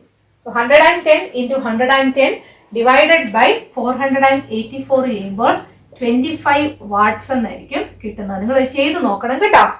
നോക്കിക്കേ, വോൾട്ടേജ് കുറഞ്ഞപ്പോൾ ബൾബിന്റെ പവറും കുറഞ്ഞു. 100 വാട്ടില് ഉണ്ടായിരുന്ന ബൾബ് ഇപ്പോൾ 25 വാട്ടിലെ പ്രകാശിക്കുന്നുള്ളൂ. വോൾട്ടേജ് കുറച്ചാല് പവറും അതിനനുസരിച്ച് കുറയും. നമ്മുടെ ആൻസർ 25 വാട്ട് എന്നുള്ളതാണ്. ഈ 13ാമത്തെ ക്വസ്റ്റ്യൻ നോക്കുക. Which of the following should be connected in parallel to a device in a circuit? Voltmeter എപ്പോഴും കണക്ട് ചെയ്യുന്നത് പാരലലായിട്ടായിരിക്കും സർക്യൂട്ടിന്. അതേസമയം അമ്മീറ്ററും ഗാൽവനോമീറ്ററും ആണെങ്കിൽ സീരീസ് ആയിട്ടായിരിക്കും. ഇവിടെ നിങ്ങളോട് ചോദിച്ചിരിക്കുന്നത് പാരലലായിട്ട് കണക്ട് ചെയ്യുന്ന ഡിവൈസ് ഈ താഴെ തന്നിരിക്കുന്നതിൽ ഏതാണെന്നുള്ളതാണ് ചോദിച്ചേക്കുന്നത്. ആൻസർ വോൾട്ട് മീറ്റർ ആണ്. നിങ്ങൾക്ക് പരീക്ഷയ്ക്ക് തിരിച്ചും ചോദിക്കാമല്ലോ അല്ലെ, സീരീസ് ആയിട്ട് കണക്ട് ചെയ്യുന്നത് ഏതാണെന്ന് ചോദിക്കുക. അതുകൊണ്ട് അതുകൂടെ നിങ്ങൾ അറിഞ്ഞിരിക്കണം. അമ്മീറ്റർ ആണെങ്കിൽ സീരീസ് ആയിട്ടായിരിക്കും കണക്ട് ചെയ്യുന്നത്, ഗാൽവനോമീറ്റർ കണക്ട് ചെയ്യുന്നത് സീരീസ് ആയിട്ടായിരിക്കും. ഇനി 14th ക്വസ്റ്റ്യൻ നോക്കുക.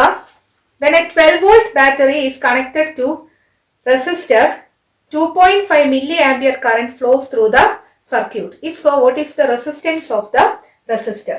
The 12 volt battery ആണ് കണക്ട് ചെയ്തിരിക്കുന്നത്. So V is equal to 12 volt. 2.5 milliampere current ആണ് ഇവിടെ ഫ്ലോ ചെയ്യുന്നത്. So I is equal to 2.5 milliampere. ഇതിനെ നമുക്ക് ആംബിയർ ആക്കി മാറ്റണം അല്ലേ. മില്ലി എന്ന് പറഞ്ഞാൽ തന്നെ 1000 മില്ലി ആംബിയേഴ്സ് ചേരുമ്പോഴായിരിക്കും 1 ആംബിയർ ഉണ്ടാകുന്നത്. അങ്ങനെയാണെങ്കിൽ 2.5 മില്ലി ആംബിയർ എന്ന് പറയുന്നത് എത്ര ആംബിയർ ആണെന്ന് കാണണമെങ്കിൽ നമ്മൾ ആദ്യം 1 മില്ലി ആംബിയർ എന്ന് പറയുന്നത് എത്ര ആംബിയർ ആണെന്ന് കാണണമല്ലോ. 1000 milli ampere is 1 ampere. So 1 milli ampere is, നിങ്ങൾ തന്നെ നോക്കിക്കേ, ഇവിടെ 1000 എന്ന് കിടന്നത് 1 എന്നാകണമെങ്കിൽ ഞാൻ 1000 കൊണ്ട് തന്നെ ഡിവൈഡ് ചെയ്യുമല്ലേ ചെയ്തത്. അപ്പോഴല്ലേ 1000/1000 1 എന്ന് വരുന്നത്. അപ്പോൾ ഈ വശവും നമ്മൾ 1000 കൊണ്ട് ഡിവൈഡ് ചെയ്യണം. അങ്ങനെ ഓർത്ത് കഴിഞ്ഞാൽ ഇത് തെറ്റത്തേ ഇല്ല. 1/1000 ആംബിയർ വരും. നമുക്ക് വേണ്ടിയത് എത്രയാണ്? 2.5 മില്ലി ആംബിയർ. 2.5 മില്ലി ആംബിയർ എന്ന് പറയുന്നത് 2.5 ഡിവൈഡഡ് ബൈ 1000 ആംബിയർ എന്ന് വരും കേട്ടോ. നിങ്ങൾ നോട്ട് ചെയ്തിട്ടാണേ. ഇവിടെ നിങ്ങൾക്ക് എന്ത് എഴുതാം? 2.5 ഡിവൈഡഡ് ബൈ 1000 ആംബിയർ എന്ന് വരും. നിങ്ങൾക്ക് കണ്ടുപിടിക്കേണ്ടത് റെസിസ്റ്റൻസിലെ കണ്ടുപിടിക്കണ്ടേ. ഇവിടെ ഇക്വേഷൻ എന്താണ്? V is equal to I into R. What is R? R is equal to V divided by I. What is V? V is equal to 12 divided by I എന്ന് പറയുന്നത് നിങ്ങളൊന്ന് ശ്രദ്ധിച്ചേ, 2.5 ഡിവൈഡഡ് ബൈ 1000 എന്നാ വരുന്നത് അല്ലേ. ഇതുപോലെ വരുമ്പോൾ നമ്മൾ എങ്ങനെയാ ചെയ്യുന്നത്? അതായത് ഒരു ഡിവിഷൻ കഴിഞ്ഞ് വീണ്ടും ഒരു ഡിവിഷൻ വരിക എന്ന് പറഞ്ഞാൽ ഡിനോമിനേറ്ററിൽ കിടക്കുന്നതിന്റെ റെസിപ്രോക്കൽ എടുത്ത് മൾട്ടിപ്ലൈ ചെയ്യുക എന്നുള്ളതാണ്. 12 ഇൻറ്റു ഇതിന്റെ റെസിപ്രോക്കൽ എടുക്കുക. റെസിപ്രോക്കൽ എന്ന് പറഞ്ഞാൽ തിരിച്ചിടുകയല്ലേ, 1000/2.5 എന്ന് വരും. So 12 into 1000 divided by 2.5.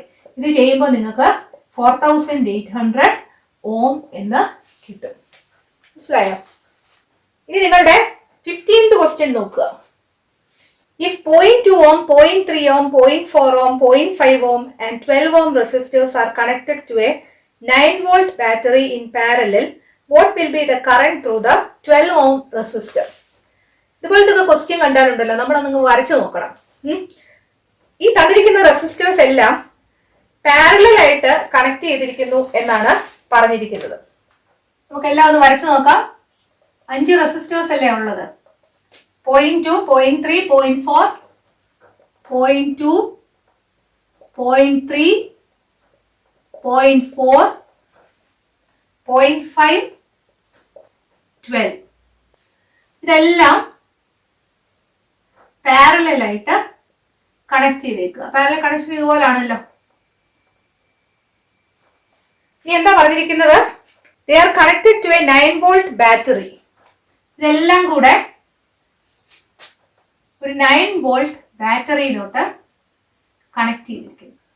What will be the current through the 12 ohm resistor? 12 ohm റെസിസ്റ്ററിലൂടെയുള്ള current മാത്രം നിങ്ങൾക്ക് കണ്ടുപിടിച്ചാൽ മതി. നമ്മൾ ഓർക്കണം, പാരലൽ കണക്ഷനിൽ ഇത്രയും വരച്ചു വെക്കുമ്പോൾ തന്നെ നമുക്ക് ഈ കറണ്ടിനെ കുറിച്ച് ഒരു ധാരണ കിട്ടും. അതുകൊണ്ടാണ് വരയ്ക്കാൻ പറഞ്ഞത്. I കറണ്ട് ആണ് ഫ്ലോ ചെയ്യുന്നതെങ്കിൽ നോക്കിക്കേ, ഇതിലൂടെ I1 കറണ്ട് ആയിരിക്കും പോകുന്നത്, ഇതിലൂടെ I2 കറണ്ട് ആയിരിക്കും, ഇതിലൂടെ I3 കറണ്ട് ആയിരിക്കും, ഇതിലൂടെ I4 കറണ്ട് ആയിരിക്കും, ഇതിലൂടെ I5 കറണ്ട് ആയിരിക്കും പോകുന്നത് അല്ലേ. ഇവിടെ നിങ്ങളോട് ചോദിച്ചിരിക്കുന്നത് current through the 12 ohm resistance ആ ചോദിച്ചിരിക്കുന്നത്. കറന്റ് ത്രൂ 12 ഓം റെസിസ്റ്റർ, അതായത് I1 ആണല്ലോ. നിങ്ങൾക്ക് പേര് തിരിച്ചിടാം കേട്ടോ. ഇതിൽ I1, ഇത് I2, അങ്ങനെ ഇത് I5, അങ്ങനെ വേണമെങ്കിലും കൊടുക്കാം. 12 ഓം ചോദിച്ചിരിക്കുന്നതുകൊണ്ട് ഞാൻ അതിനങ്ങ് 1 എന്ന് കൊടുത്തെന്നുള്ളതേ ഉള്ളൂ, നമ്മുടെ ഇഷ്ടമാണ് കേട്ടോ. I1 ആണ് നിങ്ങൾക്ക് കണ്ടുപിടിക്കേണ്ടത്. നമ്മുടെ ഇക്വേഷൻ എന്താണ്? I1 നിങ്ങൾക്ക് കണ്ടുപിടിക്കണം. V is equal to I into R ആണ് അല്ലെ. പാരലൽ കണക്ഷൻ ആണെങ്കിൽ വോൾട്ടേജ് മാറുമോ? സീരീസ് കണക്ഷൻ ആണെങ്കിൽ കറന്റ് സെയിം ആയിരിക്കും എന്ന് ഓർത്തിരിക്കാനാണ് നിങ്ങളോട് പറഞ്ഞത് അല്ലെ. സീരീസിലെ IS ഓർത്തിരിക്കുക, I സെയിം എന്ന് ഓർത്തിരിക്കാനാണ് പറഞ്ഞത്. സീരീസ് കണക്ഷനിൽ I സെയിം ആണെങ്കിൽ പാരലൽ കണക്ഷനിൽ V സെയിം ആയിരിക്കും. സോ V സെയിം ആയിരിക്കും, Vക്ക് മാറ്റമൊന്നുമില്ല. കറന്റ് ഡിഫറെന്റ് ആയിരിക്കും. നിങ്ങൾക്ക് I1 ആ കണ്ടുപിടിക്കേണ്ടത്. R1 ഉണ്ട്, പക്ഷെ വോൾട്ടേജിന് മാറ്റമൊന്നുമില്ല. ഇതിലെ എല്ലാ റെസിസ്റ്റേഴ്സിലൂടെയും പോകുന്ന വോൾട്ടേജ് 9 വോൾട്ട് തന്നെ ആയിരിക്കും. So V is equal to I1 into R1 എന്ന് വരും. നിങ്ങൾക്ക് കാണേണ്ടത് I1 അല്ലേ? What is I1? Therefore I1 is equal to V divided by R1 എന്ന് വരും. What is V? V നിങ്ങൾക്ക് തന്നിട്ടുണ്ട് 9 ആണ് അല്ലേ. What is R1? R1 12 എന്ന് കണ്ടിട്ടുണ്ട്. 9/12 നിങ്ങൾക്ക് 3 കൊണ്ട് കട്ട് ചെയ്യാമല്ലോ. കട്ട് ചെയ്യുമ്പോൾ നിങ്ങൾക്ക് 3/4 എന്ന് കിട്ടും. What is 3/4? 3/4 is 0.75 ampere. ഈ ക്വസ്റ്റ്യൻ കാണുമ്പോൾ നമുക്ക് അങ്ങ് പേടി തോന്നും അല്ലേ. കുറെ റെസിസ്റ്റേഴ്സ് വന്നേക്കുന്നു, അതെല്ലാം പാരലലായിട്ട് കണക്ട് ചെയ്തേക്കുന്നു, അതിലെ 12 ഓം റെസിസ്റ്റൻസിലൂടെയുള്ള കറണ്ട് എത്ര ആണെന്ന് ചോദിച്ചേക്കുന്നു. പക്ഷെ ഇത് വരച്ചു നോക്കിയപ്പോൾ നമുക്ക് മനസ്സിലായി ഇത് വളരെ എളുപ്പമാണ്. 12 ഓം റെസിസ്റ്റൻസിലൂടെയുള്ള കറണ്ട് എന്ന് പറയുന്നത് ഈ I1 മാത്രം ഒന്ന് കണ്ടുപിടിച്ചാൽ മതി. പാരലൽ കണക്ഷൻ ആകുമ്പോൾ V സെയിം ആയിരിക്കും. So V is equal to I1 R1 എന്ന് വരും. I1 is equal to V by R1 എന്ന് വരും. That is 9/12. എന്നൊക്കെ ക്വസ്റ്റ്യൻ വലുതായിരുന്നെങ്കിലും എന്നാ സ്റ്റെപ്പ് ഉണ്ടല്ലേ അത് സോൾവ് ചെയ്യാൻ എളുപ്പമാണ്. ക്വസ്റ്റ്യൻ ഒന്നുകൂടെ വായിച്ചു നോക്കുക, അല്ലെ ഒന്നുകൂടെ ഒന്ന് വായിച്ചു നോക്കുക, അതൊന്ന് വരച്ചു നോക്കേണ്ടതാണ് വരച്ചു നോക്കുക, ഡേറ്റ ഒന്ന് എഴുതി നോക്കുക, അപ്പൊ തന്നെ നമുക്കൊരു ഐഡിയ കിട്ടും. അടുത്ത ക്വസ്റ്റ്യൻ നോക്കുക, 16ാമത്തെ question. How many resistors of 176 ohm should be connected in parallel to get 5 ampere current from 220 volt supply? നമ്മുടെ സപ്ലൈ വോൾട്ടേജ് 220 വോൾട്ട് ആണ്. നമ്മുടെ കറണ്ട് എന്ന് പറയുന്നത് 5 ആംപിയർ ആണ്. ഇവിടെ നോക്കിയേ, ഹൗ മെനി റെസിസ്റ്റേഴ്സ് ഓഫ് 176 ഓം എന്നാ ചോദിച്ചേക്കുന്നത്. അതായത് 176 ഓം ഉള്ള എത്ര റെസിസ്റ്റേഴ്സ് കണക്ട് ചെയ്താൽ നിങ്ങൾക്ക് 5 ആംപിയർ കറണ്ട് കിട്ടും. 220 വോൾട്ട് സപ്ലൈയിൽ നിന്ന് 5 ആംപിയർ കറണ്ട് കിട്ടും എന്നാണ് ചോദിച്ചേക്കുന്നത്. അപ്പൊ എത്ര റെസിസ്റ്റേഴ്സ് കണക്ട് ചെയ്യണം എന്നാണ് ചോദിച്ചേക്കുന്നത്. എത്ര എന്ന് പറഞ്ഞാൽ നമ്പർ എന്നുള്ളതല്ലേ. സോ N ആണ് നിങ്ങൾ കണ്ടുപിടിക്കേണ്ടത്, നമ്പർ ഓഫ് റെസിസ്റ്റേഴ്സ്. അതിലെ ഓരോ റെസിസ്റ്ററിന്റെയും വാല്യൂ എത്ര ആണ് നമ്മൾ തുടക്കത്തിൽ പഠിച്ചതാ, 176 ഓം. ഇവിടെ നിങ്ങൾക്ക് V I തന്നിട്ടുണ്ടെങ്കിൽ R കണ്ടുപിടിക്കുക അല്ലെ. What is R? V is equal to I into R. എപ്പോഴും നമ്മൾ അതിന്റെ മെയിൻ ഇക്വേഷൻ എഴുതണം. എനിക്ക് നമുക്ക് തെറ്റിപ്പോകും കേട്ടോ. ആദ്യം R എന്താന്ന് എഴുതാൻ നോക്കാതെ നമ്മുടെ മെയിൻ ഇക്വേഷൻ എന്താന്ന് എഴുതുക. V is equal to I into R. R മാത്രം കണ്ടുപിടിക്കുക. So R is equal to V by I എന്ന് മതി അല്ലേ. That is equal to 220 divided by I5 വരും. 220 ഡിവൈഡഡ് ബൈ 5 ചെയ്യുമ്പോൾ നമുക്ക് 44 ഓം എന്ന് കിട്ടും.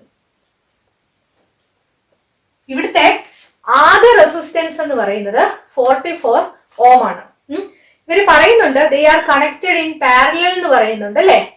So since the resistors are connected in parallel, since the resistors are connected in parallel, R is equal to small letter r divided by n വരും. ഈ സ്ഥാനത്ത് series എന്നാണ് നിങ്ങളോട് ചോദിച്ചിരുന്നതെങ്കിൽ R is equal to small letter r into n എന്നാ ചെയ്യേണ്ടത്. ഇവിടെ ഇപ്പം parallel എന്നാണ് ചോദിച്ചിരിക്കുന്നതുകൊണ്ടാണ് നമ്മൾ capital R is equal to small letter r divided by n എന്ന് ചെയ്തത്. നമുക്ക് ചെയ്യാമല്ലോ. R into n is equal to small letter r. Therefore, what is n? Number of resistors is equal to small letter r. ഇനി ഇവിടെ കിടക്കുന്ന R ഇപ്പുറത്തോട്ട് കൊണ്ടുവരണം അല്ലേ. ഇവിടെ ന്യൂമറേറ്ററിലല്ലേ, അതുകൊണ്ട് ഇപ്പുറത്തെ വശത്ത് വരുമ്പോൾ ഡിനോമിനേറ്ററിലാകും. Small letter r divided by capital letter r എന്ന് വരും. That is 176 divided by capital letter R is equal to 44. ഇത് ചെയ്യുമ്പോൾ 4 ohm എന്നായിരിക്കും കിട്ടുന്നത്. സോ എത്ര റെസിസ്റ്റേഴ്സ് വേണം? Therefore number of resistors is equal to 4 ohm. 4 resistors ആണ് വേണ്ടത്. 176 ohm ഉള്ള 4 റെസിസ്റ്റേഴ്സ് ആണ് പാരലൽ ആയിട്ട് കണക്ട് ചെയ്യേണ്ടത്. അപ്പോഴാണ് 5 ആംപിയർ കറണ്ട് കിട്ടുന്നത്. അപ്പൊ നിങ്ങളുടെ 16ന്റെ ആൻസർ ഡി എന്നുള്ളതാണ്. ഡിയിൽ 4 എന്നാണല്ലോ തന്നിരിക്കുന്നത്. 4 ആണ് ആൻസർ. ഇനി നിങ്ങൾ 17ാമത്തെ ക്വസ്റ്റ്യൻ നോക്കുക.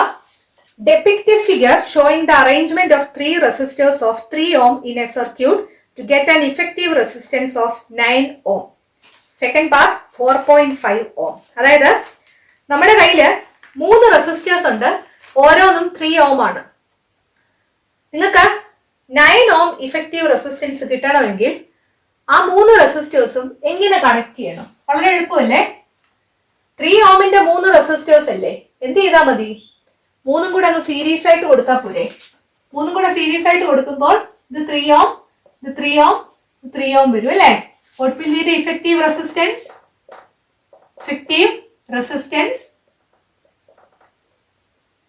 is equal to 3 plus 3 plus 3. Series ആയതുകൊണ്ട് 3 കൂടെ കൂട്ടുകയല്ലേ? അതുകൊണ്ട് 9 ohm കിട്ടും. നിങ്ങൾക്ക് ഫസ്റ്റ് പാർട്ട് കിട്ടിക്കഴിഞ്ഞു. എന്ത് ചെയ്താൽ മതി? 3 റെസിസ്റ്റേഴ്സ് കൂടെ സീരീസ് ആയിട്ട് അങ്ങ് കണക്ട് ചെയ്താൽ മതി. രണ്ടാമത്തേത് നമുക്ക് കിട്ടേണ്ടത് 4.5 ohm ആ കിട്ടേണ്ടത്. സെക്കൻഡ് വൺ 4.5 ohm കിട്ടാൻ നിങ്ങൾക്ക് 3 റെസിസ്റ്റർ അല്ലേ ഉള്ളത്? ഓരോന്നും 3 ohm അല്ലേ? ഞാൻ നിങ്ങളോട് ഒരു പ്രോബ്ലം ചെയ്തപ്പോൾ പറഞ്ഞ ഓർക്കുന്നുണ്ടോ? 3 ohm റെസിസ്റ്റേഴ്സ് 2 എണ്ണം പാരലൽ ആയിട്ട് കണക്ട് ചെയ്താൽ അതിന്റെ ഇഫക്റ്റീവ് റെസിസ്റ്റൻസ് എന്ന് പറയുന്നത് എത്ര വരും എന്നാ പറഞ്ഞത്? 1 ohm ആണെങ്കിൽ 0.5 ആയിരിക്കും. 2 ohm ആണ് ഇങ്ങനെ കണക്ട് ചെയ്യുന്നതെങ്കിൽ 1 ohm ആയിരിക്കും. 3 ohm ആണ് കണക്ട് ചെയ്യുന്നതെങ്കിൽ 1.5 ohm ആയിരിക്കും എന്ന് ഞാൻ പറഞ്ഞായിരുന്നു. അതുകൊണ്ട് ഞാൻ അത് ഓർത്ത് വെക്കാൻ പറഞ്ഞത്. ഇങ്ങനത്തെ പ്രോബ്ലംസിന് നമുക്കത് യൂസ് ചെയ്യാം. 2 3 ohm റെസിസ്റ്റൻസ് പാരലൽ ആയിട്ട് കണക്ട് ചെയ്താൽ നിങ്ങൾക്ക് 1.5 ohm ആയിരിക്കും ഇഫക്റ്റീവ് റെസിസ്റ്റൻസ് കിട്ടുന്നത്.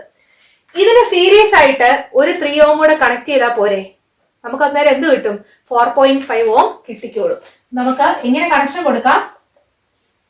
ഒരെണ്ണം സീരീസ് ആയിട്ട് അതിന് പാരലൽ ആയിട്ട് അടുത്ത 2 എണ്ണം വരയ്ക്കുക, അല്ലെങ്കിൽ 2 എണ്ണം പാരലലും അതിന് സീരീസ് ആയിട്ട് മൂന്നാമത്തേത് വരയ്ക്കുക. ഇത് 3 ohm, ഇത് 3 ohm, ഇത് 3 ohm വരും അല്ലെ?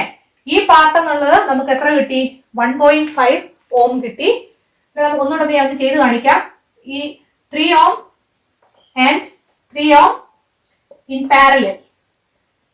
ഇത് ചെയ്യേണ്ട കാര്യമില്ല, നിങ്ങളോട് വരയ്ക്കാനേ പറഞ്ഞിട്ടുള്ളൂ കേട്ടോ.